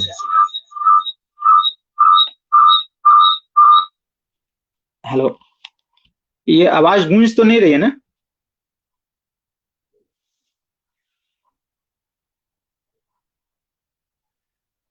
हेलो, हेलो, आवाज ठीक आ रही है, कोई दिक्कत नहीं, आवाज ठीक आ रही है। Okay okay. हाँ, तो इस परिदृश्य में हमें आपको, नहीं नहीं नहीं, आवाज गड़बड़ हो रही है, क्योंकि शायद हाँ दो अब ठीक मोबाइल है। ऑन हो तो गड़बड़ करेगा। हाँ ठीक है, बोलिए बोलिए। हाँ, तो कहीं ना कहीं हम ये लैग थोड़ा सा कर रहे हैं इस मामले में कि ये आवाज गूंज रही है शायद। हाँ अब ठीक है। तो मेरा ये मानना है कि थोड़ा हमें ठहराव की जरूरत है। हमें अगर हम एज एन आर्टिस्ट काम करते हैं ना, हमें कोई भी काम करते वक्त एक ठहराव लाना चाहिए चीजों को। वो ठहराव कहीं ना कहीं हम लैग कर रहे हैं, जिसके कारण हम प्रोडक्ट में ज्यादा बिलीव कर रहे हैं और जल्दी जल्दी कुछ पा लेना चाह रहे हैं, जल्दी से कुछ अचीव कर लेना चाह रहे हैं। और एक और कारण है इसका, चूंकि क्या हुआ कि 2098-2000 के बाद लोग, रंगकर्म करने वाले लोगों की संख्या बढ़ती गई, समझे? रंगकर्म करने वाले लोगों की संख्या तो बढ़ती गई, लेकिन जो प्लेटफॉर्म थे, जो एक्सपोजर के जो प्लेटफॉर्म थे, जो वेंचर्स थे, वो नहीं बढ़े। तो क्या हुआ कि रंगकर्मियों की संख्या तो बढ़ती जा रही है, लेकिन वो अपना काम लेकर जाए कहां, किस प्लेटफॉर्म पे दिखाएं? वो प्लेटफॉर्म की संख्या नहीं बढ़ी, उल्टे वो प्लेटफॉर्म की संख्या कम हो गई। आप देखो तो साहित्य कला परिषद रेपेटरी कंपनी हुआ करती थी, वो बंद हो गई। भारतेंदु नाट्य रेपेटरी कंपनी होती थी, वो बंद हो गई। आपकी भोपाल की एक रेपेटरी कंपनी होती थी, वो बंद हो गई। तो आज आपके अगर मैं हिंदी बेल्ट की ही बात करूं, नॉर्थ इंडिया के हिंदी बेल्ट की ही बात करूं, तो आपके पास गिन चुनकर एक दो रेपेटरी कंपनी है। एक राष्ट्रीय नाट्य रेपेटरी कंपनी है, और एक जो श्री राम सेंटर एक रेगुलर रेपेटरी कंपनी हुआ करती थी, वो भी अब एक उस तरीके से अल्पकालिक रेपेटरी कंपनी होकर करेगी। तो ये अपॉर्चुनिटीज तो कम होती जा रही हैं। तो लोग अपना काम लेकर दिखाएं कहाँ, लोगों को मौका कहाँ मिले, नए डायरेक्टर्स को, नए डिजाइनर्स को, वो प्लेटफॉर्म हमने नहीं बनाया। और आप देखो तो दूसरा एक जो मुझे विरोधाभास लगता है कि हम नाट्य ड्रामा इंस्टीट्यूट की मांग तो कर रहे हैं, पर रेपेटरीज कंपनी की मांग नहीं कर रहे हैं। ये बहुत बड़ा विरोधाभास है, जबकि मेरे ख्याल से हमें सबसे ज्यादा से ज्यादा रेपेटरी कंपनीज की मांग करनी चाहिए। हमें हर स्टेट लेवल पे, हमें हर जिला लेवल पे रेपेटरी कंपनी की मांग करनी चाहिए। उसके बाद इंस्टीट्यूट्स की मांग करनी चाहिए, क्योंकि जब तक ये एक पूरा काम करने का एक प्लेटफॉर्म नहीं होगा, माहौल नहीं होगा, तब तक ये क्या होगा ना, सर्वाइवल वाली जो इश्यू है ना, ये जो सर्वाइवल वाली जो इश्यू है, ये सारा काम खराब कर रही है। क्योंकि आपके पास, हर किसी के पास सर्वाइव करने के जो इश्यू आ गया है, ये कहीं ना कहीं आपको मीडियोकर बना करके रख दे रही है। आप अपने काम से कॉम्प्रोमाइज कर रहे हैं, नहीं यहां दो पैसे बचा लूं, यहां पर ये कर लूं, ऐसे कर, जल्दी से कुछ करके ये काम कर लूं। क्योंकि जब तक ये सर्वाइवल वाली इश्यूज रहेंगी ना, तो ये कहीं ना कहीं हम इसमें फंसे रहेंगे। वो तो है, वो तो सबके लिए, वो सबको मिलकर सोचना पड़ेगा, पूरे रंगकर्मियों को जुटना पड़ेगा। ये हम सबका दायित्व है, ये अकेले से कहीं कुछ नहीं होना। ये सबको, जो लोग थिएटर कर रहे हैं, उन सबको इस दिशा में सोचना है, सारे लोगों को लगना है। हाँ, लेकिन प्रशासन का एक प्रश्न है कि लैम्डा के प्रोसेस के बारे में थोड़ा बताएं कि लैम्डा आवाज गूंज रही है। हाँ, ओके। लैम्डा में क्या होता है कि वहां एक पूरा 3 साल का एक अपना सिलेबस है। आप अलग अलग स्पेशलाइजेशंस हैं। तो एक्टिंग का अलग एक स्पेशलाइजेशन है, डिजाइन में भी लाइटिंग डिजाइन का अलग एक स्पेशलाइजेशन है, कॉस्ट्यूम डिजाइन का अलग स्पेशलाइजेशन है, सेट डिजाइन का अलग, इवन साउंड डिजाइनिंग का स्पेशलाइजेशन अलग है। और साथ ही साथ आपके पास एक स्टेज मैनेजमेंट का भी स्पेशलाइजेशन है। तो वहां जब ट्रेनिंग के दौरान आपको ईयर वाइज प्रोडक्शंस होते हैं। मान लो आपके फर्स्ट ईयर में कुछ प्रोडक्शंस हो रहे हैं, तो फर्स्ट ईयर में जो प्रोडक्शंस होते थे वो सब क्लास वर्क्स होते थे, अधिकांशतः क्लास के इन हाउस प्रोडक्शंस होते थे, और सारे फॉर्म्स को जानते हैं। तो जब आप हर प्रोडक्शंस में आपको अलग अलग एज ए स्टूडेंट अलग अलग उत्तरदायित्व आपको दिए जाते थे कि अब आप बैक स्टेज में आप ये कॉस्ट्यूम संभालेंगे। तो उस प्रोडक्शन में आपको पूरे प्रोसेस को समझाया जाता था। और आपके पास वहां ये आपको सुनकर आश्चर्य होगा, वहां कोई कारपेंट्री का आदमी नहीं होता है किसी भी प्रोडक्शन में। वहां जो भी चीज बनेगा वो स्टूडेंट्स बनाएंगे। अब 3 साल का कोर्स है, तो वो कैसे काम को डिवाइड किया जाता था, जो थर्ड ईयर का जो स्टूडेंट्स होता था वो हर डिपार्टमेंट का हेड होता था। मान लो थर्ड ईयर का स्टूडेंट्स जो है वो कॉस्ट्यूम, कोई एक डिजाइनर स्टूडेंट कॉस्ट्यूम डिजाइन का हेड है, और उसके साथ स्टेज मैनेजमेंट का भी स्टूडेंट लगा हुआ है। वैसे ही सेट का हेड है, वो हेड है, और उसके नीचे फिर सेकेंड ईयर के स्टूडेंट काम कर रहे हैं। तो वो सेकेंड ईयर के स्टूडेंट उस प्रोडक्शन को काम कर रहे हैं। फिर सेकेंड ईयर के साथ साथ आपका जो फर्स्ट ईयर स्टूडेंट है वो एज ए हेल्पर का काम करता है, कि वो बताएगा कि आप यहाँ पेंट कर दो, ये कर दो, ये कर दो। तो ये तीनों एक श्रृंखला बनी होती थी, और इन सब के ऊपर एक होता था, एक सिर्फ मात्र एक हेड होता था, जो डिपार्टमेंट का हेड ऑफ जो टीचर होता था, वो आपको गाइड कर रहा है।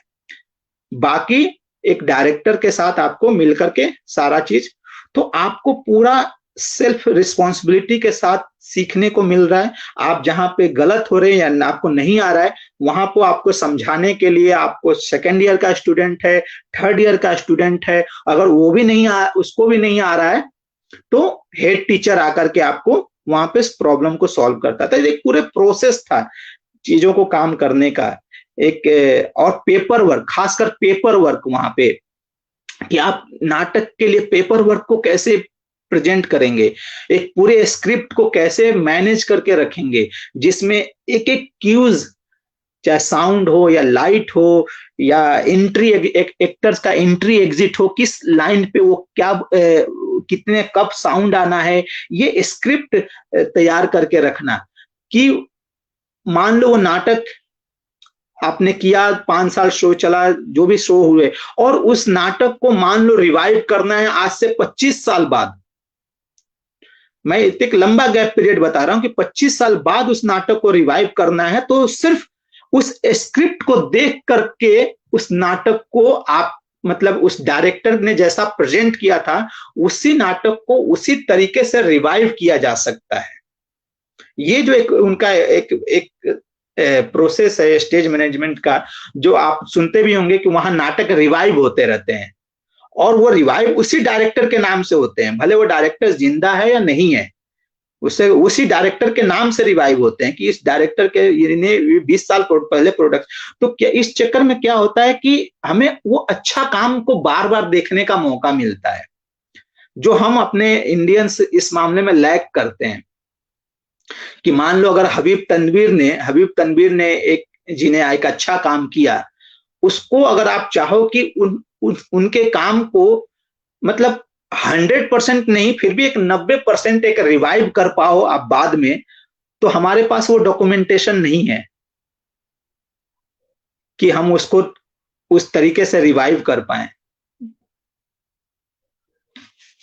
तो ये तो वहाँ लंदन की खासियत भी है, क्योंकि वहाँ एक प्रोडक्शन 65 साल चलता है, 35 साल चलता है, तो उनको बारी बारी से रिवाइव भी करना होता है। हमारे यहाँ इतना प्रोडक्शन चलता ही नहीं, मतलब 5 साल में 10 साल में बंद हो जाते हैं। तो हमें तो उस तरह की इंडस्ट्री चाहिए ना, कि जहाँ पे लोग, ऐसी जगह हो जैसे फिल्म हॉल होते हैं, इसी तरह प्रोडक्शन चलते रहे लगातार, तब तो वो बात कायम होती है। नहीं तो गोविंद, मुझे लगता है कहीं ना कहीं हमें ये सोचने की जरूरत है, हमें ये नहीं सोचना है कि हमारे प्रोडक्शन बंद हो जाते हैं। हमें ये सोचने की जरूरत है कि हमारे प्रोडक्शन उतने चल क्यों नहीं पाते हैं, हम कहाँ चुक रहे हैं, हम कहाँ लैग कर रहे हैं इस दिशा में, हमने क्यों नहीं हमारे दर्शक हमसे जुड़ क्यों नहीं पा रहा है, हमारे दर्शक की कंटिन्यूटी क्यों नहीं बन पा रही है, या हमारा इंफ्रास्ट्रक्चर में हम कहाँ चुक रहे हैं। वहां पर क्या है कि वहां थिएटर हाउस, जो जितने नाटक ऑडी जितने हैं, वो क्या करते हैं, वो कोलैबोरेट करते हैं, वो प्रोडक्शन जो नाटक तैयार करने वाले लोग हैं उनके साथ कोलैबोरेट करके नाटक तैयार करते हैं, और उनको इनवाइट करते हैं कि आप आकर के हमारे यहाँ शोज कीजिए, और जो भी प्रॉफिट होगा वो हम उसकी परसेंटेज जो भी डिस्ट्रीब्यूट होंगे। आपके वहां सिस्टम ही नहीं है, आपके यहाँ क्या है कि आप ही खुद जाकर के ऑडी बुक करोगे, आप ही प्रोडक्शन का पैसा कैसे कहाँ से आएगा ये सोचोगे, आप ही सारा बैक स्टेज का काम संभालोगे। तो ये जो तंत्र है ये हमारे यहाँ नहीं है। और सबसे बड़ी जगह आप ऑडिटोरियम बुक करने जाओ तो वो एक बिजनेस के रूप में बैठे, वहां ये नहीं, ये प्रोसेस नहीं है, वहां पे वो एक कोलैबोरेटिव के रूप में बैठे हुए हैं। ऑडिटोरियम वाले अधिकांशतः तो प्रोडक्शन हाउस के ही अपने ऑडिटोरियम्स हैं, और नहीं तो जो ऑडिटोरियम है वो कोलैबोरेट करते हैं आपके साथ, दूसरों के साथ कोलैबोरेट करके प्रोडक्शंस को अपने यहाँ इनवाइट करते हैं। तो उससे क्या होती है कंटिन्यूटी, क्योंकि आज यहाँ इस ऑडी में शो कर रहे हैं, कल को यहाँ से मान लो 3 महीना 4 महीना शो, कुछ नाटक होते हैं जो ट्रेवल करते रहते हैं, तो यहाँ 3 महीना शो किया, 3 महीना शो करने के बाद किसी और शहर में किसी दूसरे ऑडी वाले के साथ वो मिल करके शो कर रहे हैं, तो वहां पे वो बर्डन नहीं है उनके ऊपर कि मुझे ऑडी बुक करने के लिए या मुझे एक्टरों का रहने के लिए व्यवस्था करनी है। वो सारा व्यवस्था कौन कर रहा है, वो सारा व्यवस्था वो ऑडी के जो ट्रस्ट जो भी ऑडी के संचालक हैं वो लोग कर रहे हैं। तो डायरेक्टर और एक्टर की जो क्रिएटिव टीम है उसका सिर्फ ध्यान क्या करना है, मुझे प्रोडक्शंस अच्छा तैयार करना है ताकि मेरा प्रोडक्शंस हर कोई इनवाइट करे। बिल्कुल, प्रशासन का एक सवाल है हाँ। कि लैम्ब्डा के ड्यूरिंग स्टूडेंट्स कोई ऐसा इंसिडेंट जो तुम्हारे लिए मेमोरेबल हो, प्लीज बताएं। हाँ, एक कई बार क्या होता है कि आवाज गूंज रही है। हाँ,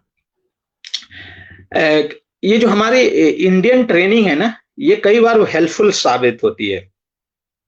कई बार एक चीज इसका एक प्रोसेस में काम करते करते कई बार क्या होता है कि आप उसी तरीके से सोचते हैं, प्रोसेस के तरीके से ही सोचते हैं, तो कई बार क्या कहीं जगह आप ऐसी जगह फंस जाते हैं जहां आपको जुगाड़ चलाना पड़ता है। ये काम के दौरान एक्सपीरियंसेस आते हैं जहां जुगाड़ काम करता है। तो ये हमारी जो अपनी इंडियन ट्रेनिंग है ये वहां हेल्प करती है। वहां क्या हो रहा था, एक प्रोडक्शन किया जा रहा था जिसमें उनको एक वेल्डिंग इफेक्ट देना था, वेल्डिंग मशीन का इफेक्ट देना था। अब वेल्डिंग वहां क्या होता है, एक प्रोडक्शन का एक बजट तय होता है, उसी बजट के विद इन बजट आपको करना होता है प्रोडक्शंस। आप उस बजट के बियॉन्ड नहीं जा सकते हैं, आपको उसी बजट में मैनेज करना है। आप चाहे दूसरा कुछ कटिंग करके ये एक चीज यहाँ बजट कम करके आपको उसी बजट फ्रेम में ही रहना होता है, आपको ये कंपलसरी होता है ट्रेनिंग के दौरान।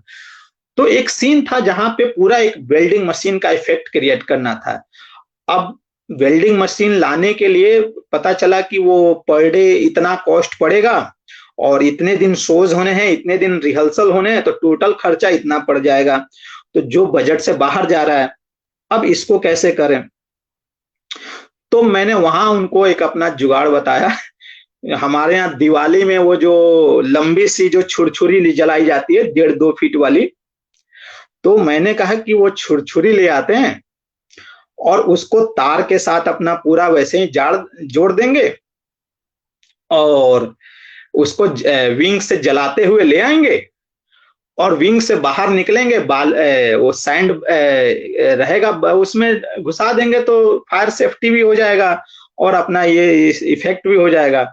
तो वो जुगाड़ मेरा देना, वो सजेशन देना, और जो मतलब बहुत ही मिनिमम खर्चे में, मतलब सिर्फ आपको छुरछुरी खरीद कर ले आनी थी, बाकी चीजें तो वहां हैंड प्रॉपर्टी से बन जाना था। लकड़ी का बक्सा हमने बना दिया, उस बक्से से हमने वो, तो ऐसे 3-4 बार मोमेंट आए जहां पे मेरा ये इंडियन ट्रेनिंग का जो जुगाड़ काम आया वहां पे, और मैं उसके लिए काफी फेमस हो गया था वो इंस्टीट्यूट में इस चीज के लिए। जुगाड़ वाकई बहुत बढ़िया है, इंडियन जुगाड़। ये हमने जर्मनी में भी कुछ कुछ करते थे हम लोग जब अटक गए। हाँ कि मतलब उन्होंने कह दिया था कि हमसे काम नहीं होगा, तो इंडियन जुगाड़ ही काम आया था। तो उसके बाद आप इंडिया वापस आए, फिर आपने केओडी ज्वाइन किया, काफी समय केओडी में काम किया। तो जो आपने की ट्रेनिंग ली, तो केओडी में कैसे अप्लाई करते थे, क्योंकि केओडी अपने आप में एक बहुत स्पेशल जगह है दिल्ली में, जहाँ एक ही प्ले कई सालों से चल रहा है और रोज उसके शोज करते हैं। तो अगर उस प्रोसेस के बारे में थोड़ा सा आप बोले कि आप वहाँ काफी समय तक रहे, आपने वहाँ का मैनेजमेंट संभाला सारा। जो मैं जैसा कि मैंने बताया कि मैं लैम्ब्डा में स्टेज मैनेजमेंट, मैंने खासकर मैं स्टेज मैनेजमेंट, डिजाइन और डायरेक्शन के, क्योंकि मैं ऑलरेडी एनएसडी ग्रेजुएट होके गया था, तो उन्होंने मेरे लिए एक अलग सा एक कोर्स मॉड्यूल तैयार किया था। वो हालांकि उनका स्पेशलाइजेशन अलग अलग होता है, स्टेज मैनेजमेंट अलग होता है, डिजाइनिंग का अलग होता है, एक्टिंग का अलग होता है, डायरेक्शन का अलग होता है, ये तीनों कोर्स अलग अलग उनके मॉड्यूल होते हैं। लेकिन चूंकि मैं ऑलरेडी इतना काम करके इंडिया से कई रेपेटरी कंपनी में काम करके और प्लस एनएसडी करके गया था, तो उन्होंने मेरे लिए एक स्पेशल कोर्स मॉड्यूल बनाया था जिसको सिर्फ मैं ही अटेंड करता था। मेरे लिए कुछ क्लासेस डिजाइन डायरेक्शन की दी गई थी, कुछ स्टेज मैनेजमेंट की दी गई थी, और कुछ इस तरीके से मेरे के लिए उन्होंने एक अलग अलग सिलेबस मेरे लिए तैयार किया था। तो मुझे कभी स्टेज मैनेजमेंट की क्लास में जाना होता था, कभी यहाँ जाना होता था। तो जो ये सारी चीजें जो मैं सीख करके आया था, तो मैं 2009-10 में मैं वापस आ गया था इंडिया। उसके बाद मैं यहाँ जब काम कर रहा था तो मुझे वो मतलब वो जो मैं सीख के आया हूँ तो वो जो आपको उसको अप्लाई करने का प्लेटफॉर्म नहीं मिल रहा है। आप अपने पर्सनल लेवल पे तो कर पा रहे हैं, लेकिन एक प्रोफेशनल लेवल पे वो काम को अप्लाई करने का आपको प्लेटफॉर्म नहीं मिल पा रहा है। तो 2013 में मुझे केओडी से बुलावा आया। तो मुझे, क्योंकि वहां पे वो टोटली उसी फॉर्मेट को फॉलो करते हैं, क्योंकि वहां जो पूरा सिस्टम बना है वो उसी वेस्टर्न जो एक स्टेज मैनेजमेंट का जो थॉट है उसके लेकर के बना है, और शो भी वैसे ही चलता है। तो मुझे वहां फिर काम करने का जो, और एक इतने बड़े स्केल पे का एक प्रोडक्शन हो रहा है जहां पे आपके अंदर 400 से 500 क्रू काम कर रहा है आपके अंदर, और अराउंड 100 मोर देन 100 डांसर्स आपके अंदर काम कर रहे हैं, अराउंड 50 to 60 एक्टर्स आपके साथ काम कर रहे हैं।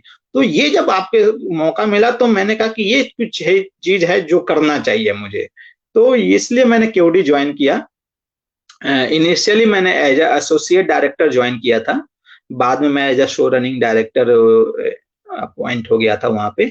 तो आप इतने बड़े टीम के साथ जब काम कर रहे होते हो और एक इतने बड़े इंफ्रास्ट्रक्चर में जहां एक पूरी स्टेज मैनेजमेंट की टीम है, हर डिपार्टमेंट का अपना एक बंदा है, और आपके साथ एक पूरे मोर देन 100 लोगों की एक डांस की टीम है, 60 एक्टर्स हैं आपके साथ, पूरा इंफ्रास्ट्रक्चर है, और आप उनको हैंडल कर रहे हैं, उनको एक मतलब हैंडल क्या, उनके साथ एक पूरा कोऑर्डिनेशन करके काम कर रहे हो, और आप उन सारी चीजों को, आपकी जिम्मेवारी होती है एक सूत्र में बांधना, कहाँ कौन चूक रहा है, कहाँ फॉल्ट आ रहा है, ये सारा देखने का जो एक मौका था वो मुझे केओडी में मिला, और उससे काफी मुझे कॉन्फिडेंस आया कि हाँ इतने बड़े लेवल पे मैं चीजों को हैंडल कर सकता हूँ।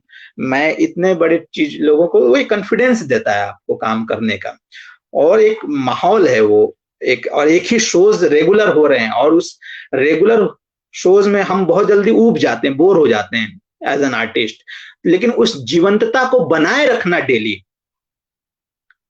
क्रू के लिए भी, क्रू को भी कैसे मोटिवेट करना है, एक्टर्स को भी कैसे डेली मोटिवेट करना है, बाकी के टीम को भी कैसे मोटिवेट करके रखना है कि वो बोरियत फील ना हो, ये as an show running director आपकी जिम्मेवारी होती थी, ताकि वो फ्रेशनेस बने, क्योंकि जो ऑडियंस आ रहा है उसके लिए ये मतलब नहीं है कि आप 5 साल से शो कर रहे हो, उसके लिए तो पहला शो है ना ऑडियंस के लिए।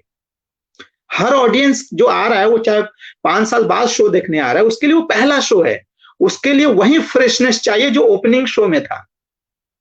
तो उस फ्रेशनेस को बनाए रखना एक as a show running director बहुत चैलेंजिंग काम था मेरे लिए। बहुत इंटरेस्टिंग सा काम है। तो हम लोग बहुत देर से गपशप मारे ही जा रहे हैं। तो मेरा लास्ट एक क्वेश्चन है कि अगर आपसे कोई सीखना चाहे, आपसे कोई कांटेक्ट करना चाहे, तो क्या आप सिखाते भी हैं लोगों को? क्योंकि इतना सारा एक्सपीरियंस है आपके पास, तो वो कैसे आपको ज्वाइन कर सकता है, कैसे आपसे सीख सकता है? सच कहूं तो मुझे अभी भी ये कहते हुए बड़ा संकोच होता है कि मैं सिखा सकता हूँ।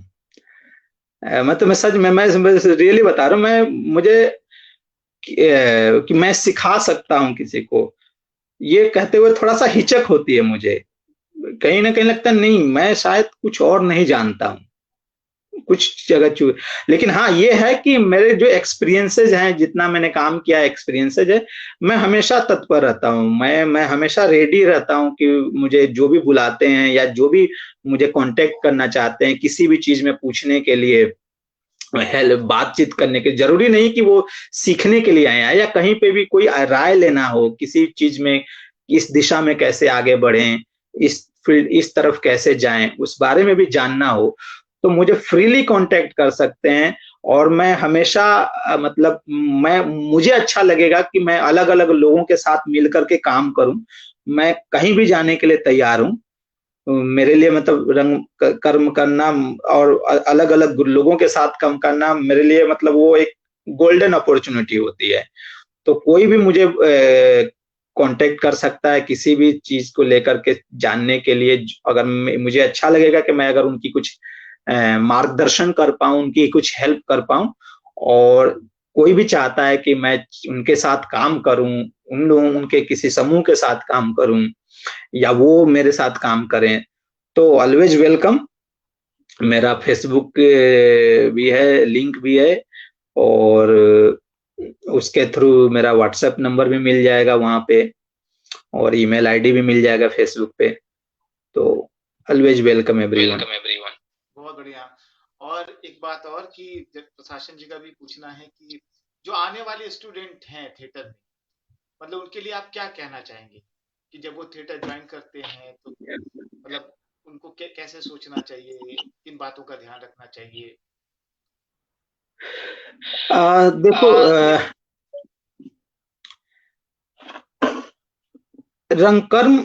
रंगमंच को देखो, हमें एक तो देखना पड़ेगा कि हम रंगमंच को देख कैसे रहे हैं। ये है कि एज अ कैरियर अगर आप एज अ कैरियर सिर्फ रंगमंच को देख रहे हैं तो ये बहुत संघर्ष भरा लगेगा कि हाँ, इसमें बहुत संघर्ष करने की जरूरत है, बहुत कुछ आपको समय देने की जरूरत पड़ती है, सार्थक समय। ये नहीं कि सिर्फ आप बैठे हुए हैं, आपको बहुत मेहनत के साथ समय देने की जरूरत पड़ती है। और रंगकर्मी होना ये सिर्फ सफलता के लिए नहीं है कि आपने कुछ अच्छे नाटक कर लिए या आप अच्छे अभिनेता बन गए फिल्मों में या थिएटर में। ये सिर्फ वहां तक नहीं है। रंगकर्मी होना एक ऐसी प्रक्रिया है, इंसान, ये जो आपको आपके अंदर इंसान जो बनने की जो प्रक्रिया है ना, ये रंगकर्म बहुत देता है आपको। तो मैं, जो नए लोग आ रहे हैं, एक तो मैं ये कहूंगा कि ठहराव लेकर के आए। रंगमंच में जल्दी से कुछ नहीं मिलता है, यहां ये हड़बड़ी का काम नहीं है। अगर आप कुछ अपने अंदर अच्छा डेवलप करना चाहते हैं, चाहे वो एज एन एक्टर हो या एज एन डायरेक्टर हो, ये टाइम, ये समय लेता है। और मार्केट में बहुत सारे लोग हैं, जो कि मैंने बताया कि बहुत सारे करने वाले लोग हैं, तो आपको इनमें से अच्छे लोगों को चुनना है। और ये चुनने का काम आपका खुद का है, आपको कोई बताएगा नहीं, आपको खुद जानना है कि कुछ उनके बारे में। आप अच्छे लोगों से जुड़े, अच्छे लोगों के साथ काम करें, क्योंकि जब हमारा जो सराउंडिंग्स होता है ना, ये बहुत इंपॉर्टेंट होता है। हमारे आसपास कौन है, हमें कौन गाइड कर रहा है, हम किसके साथ बैठ रहे हैं, ये बहुत इंपॉर्टेंट चीज होती है आपके लिए। तो ऐसे लोगों के साथ जुड़ें जो आपको इंस्पायर करें। और दूसरा मैं ये बोलूंगा कि जहां जुड़े वहां टिकें, ठहर कर काम करें उनके साथ, क्योंकि ये एक दिन का मामला नहीं है, ये साल भर का भी मामला नहीं है कि आप कुछ बन जाओगे। ये धीरे, ये बहुत एक ऐसा प्रोसेस है, स्लो प्रोसेस है, जो आपको अंदर धीरे धीरे एक समझ डेवलप करता है। और आपको कुछ साल के बाद लगेगा कि हाँ, आप कुछ थोड़ा जान पाए हो। तो वो जो थोड़ा जो पकड़ लेते हो ना, उसी से बाकी का आगे का रास्ता खुलता चला जाता है। तो ठहराव जरूरी है। जी जी, बिल्कुल सही बात बोली आपने। ठहराव रहेगा तो जो मुसीबतें आएंगी, हर्डल्स आएंगे, वो धीरे धीरे चले जाते हैं। तो सच में आज बहुत मजा आया आपके साथ, आपने बहुत टाइम दिया हम लोगों को। Thank you. किसी का, दुर्गेश जी का क्वेश्चन है शायद, हाँ, रियलिस्टिक एक्टिंग पर कुछ बताएं सर। दुर्गेश जी हैं, दुर्गेश कुमार हैं, रियलिस्टिक एक्टिंग पर कुछ बताएं सर। आवाज इको कर रही है।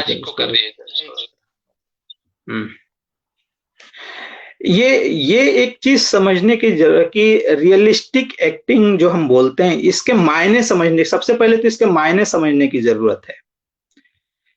रियलिस्टिक एक्टिंग हम किस संदर्भ में बात कर रहे हैं?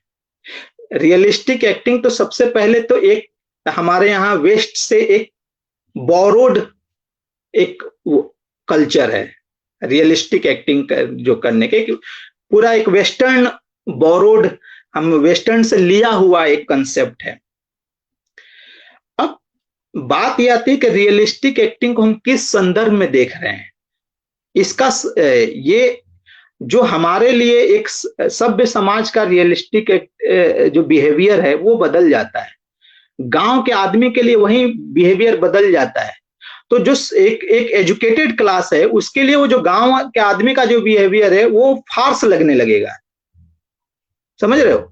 उसके नजरिए से उसका बिहेवियर लगेगा कि ये तो एग्जेजरेटेड है, ये तो फार्सिकल है थोड़ा सा।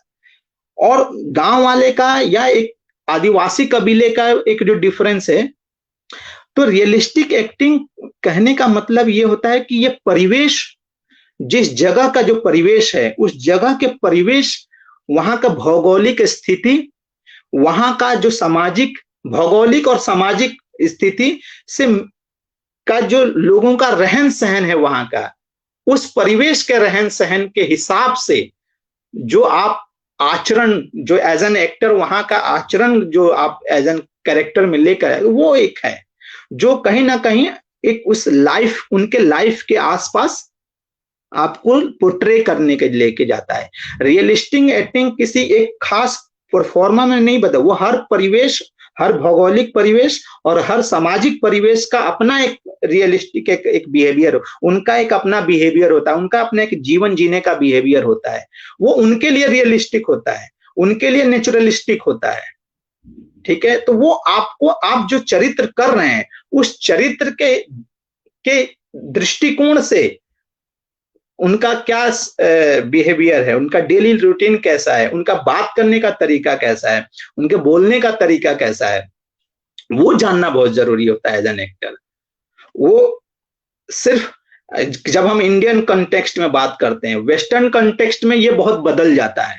तो ये हमें as an actor, as an director, as a designer ये समझने की जरूरत है कि जब हम रियलिस्टिक एक्टिंग की बात करते हैं और हम इंडियन परिप्रेक्ष्य में जब उसकी बात करते हैं तो इसके दायरे बहुत बड़े हो जाते हैं। वेस्टर्न कल्चर में ऐसा नहीं है। वेस्टर्न कल्चर में उनके लाइफ स्टाइल में कहीं ना कहीं उनके यहाँ भी डिफरेंसेस हैं, लेकिन उतने विविधता के साथ नहीं है जितने हमारे अपनी कंट्रीज में है। एक विविधता है। तो मैं इसको बहुत ही अगर रफ, एक बहुत ही जनरलाइज करके बोलूं तो ये आप जिस भी परिवेश के, जिस भी लोगों के साथ आप वहां के लोगों के साथ उनका जो भौगोलिक और सामाजिक जो जीवन जीने का जो तरीका है, आप वो है अप्रोच। अब मान लो आप कुछ बनारस, आप ठेठ बनारसी लोगों की देख लो, उनका लाइफ स्टाइल देख लो, उनका बात करने का तरीका देख लो। हमें तो लगेगा कि अरे नहीं ये तो कुछ वो हो गया, ठेठपन हो गया। नहीं, वो तो उनका वही तरीका है। तो आपका पैंट पहनते ही, वो ओवरकोट पहनते ही आपकी चाल बदल जाती है। आप लुंगी पहनते हैं, आप धोती पहनते हैं तो आपकी चाल बदल जाती है। तो वो कैरेक्टर पहनता क्या है, उसका वेशभूषा क्या है, उसकी भाषा क्या है, उसके बोलने का तरीका क्या है, वो हमें समझना पड़ेगा। जो मैं भौगोलिक और सामाजिक परिप्रेक्ष्य की जो बात कर रहा हूं। बिल्कुल सही बात है। और हर जगह रियलिज्म बदलता है। अनिल मिश्रा जी की एक रिक्वेस्ट है आपसे। हाँ, कि वो कह रहे हैं कि अनिल मिश्रा जी की एक रिक्वेस्ट है आपसे कि मतलब खत्म करने से पहले राजेश जी से रिक्वेस्ट करूं मैं कि एक गाना सुना दे अपना कंपोज किया हुआ किसी नाटक का।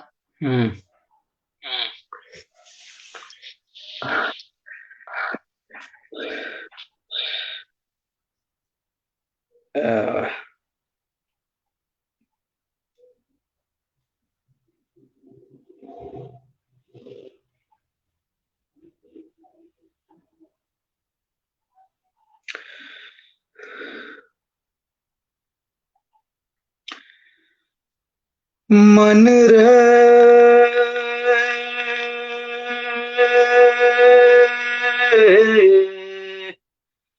मन रे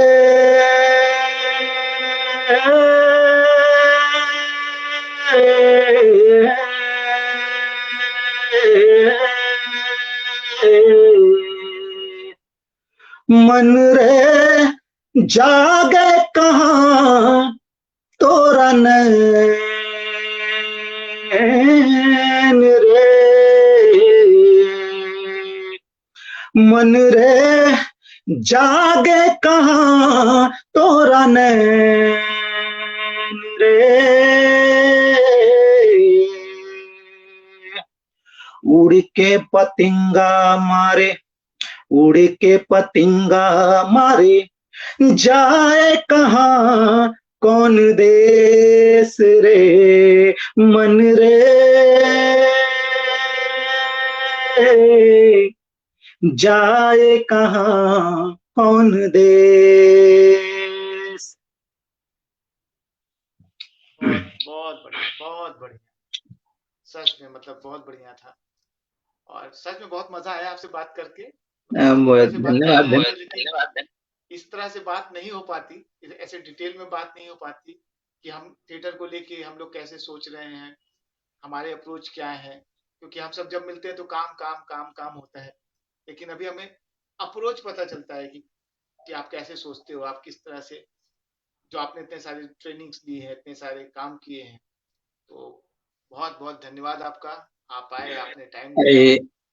एक चीज मैं बोलना चाहूंगा इसी प्लेटफॉर्म के माध्यम से, सबसे पहले तो जो भी लोग सुन रहे हैं उनको मेरा नमस्कार, तहे दिल से मैं नमस्कार। और काफी लोग जो मुझे सुन रहे हैं उनसे मतलब मैं उनका तो जो भी साथ में काम किए हैं मैं उनका हमेशा शुक्रगुजार रहूंगा और उन लोगों से काफी कुछ सीखने को मिला। वो सारे लोग जितने भी लोग हैं साथ में काम करने वाले, मैं उनको हमेशा मिस भी करता हूं एक समय के साथ।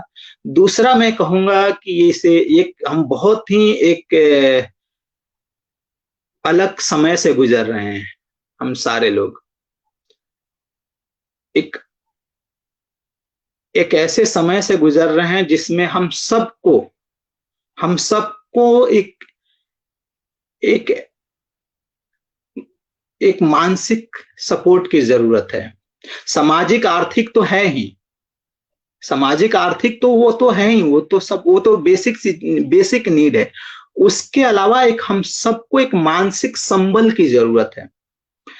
तो मेरा सबसे निवेदन है कि ये समय निकल जाएगा, लेकिन ये जो समय गुजर रहा है, इस गुजरते हुए समय में हम सबको एक दूसरे का संबल बनना है, एक दूसरे का सपोर्ट बनना है।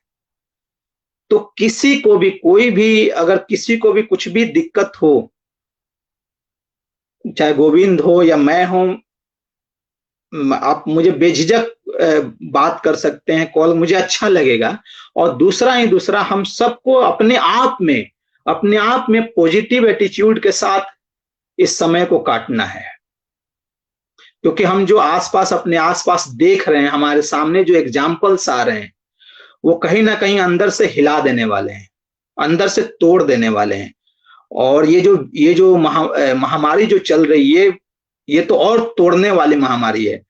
तो मैं एक चीज कहूंगा कि इसको बिल्कुल, एक तो अपनी सेफ्टी, अपने परिवार की सेफ्टी और अपने आसपास की सेफ्टी के लिए हम सबकी रिस्पॉन्सिबिलिटी है, हमारे सबकी रिस्पॉन्सिबिलिटी। और साथ साथ चूंकि हम आर्टिस्ट हैं तो इसका एक आर्थिक पक्ष हम सब पे बहुत ही बुरी तरह से प्रहार कर रहा है। तो ऐसे समय में हमारा अपना सोच ही हमको संबल दे सकता है, सपोर्ट कर सकता है। सो मैं कहूंगा always be positive and always be supportive. और कभी भी किसी को भी लगे कि आप मुझे कॉल कर सकते हैं, प्लीज, मुझे अच्छा लगेगा। नहीं, ये बहुत अच्छा विचार है और लोगों को चाहिए भी कॉल करें, एक दूसरे से बात करें और अच्छे से एक दूसरे से बात करना बहुत जरूरी है। बिल्कुल बिल्कुल, बहुत जरूरी है, क्योंकि उससे आपकी टेंशन कम होती है। तो राजेश जी बहुत बहुत धन्यवाद और बहुत अच्छा लगा आपसे बात करके। फिर किसी दिन किसी समय फिर मिलेंगे, फिर बातें करेंगे, क्योंकि यहाँ पे तो अलग तरह की बात होती है, वो बड़ी इंटरेस्टिंग बातें होती है, बड़ा मजा आता है। और हमारे साथ और लोग भी जुड़ते हैं तो उनके भी आइडियाज मिलते हैं, उनके भी विचार मिलते हैं, तो और ज्यादा मजा आता है। तो आपका बहुत बहुत धन्यवाद। Thank you. शुभ रात्रि। धन्यवाद धन्यवाद और तुम्हारा भी धन्यवाद। ड्रामेटिक आर्ट एसोसिएशन का भी धन्यवाद। Thank you. और जो लोग जुड़े रहे उनका भी बहुत बहुत धन्यवाद।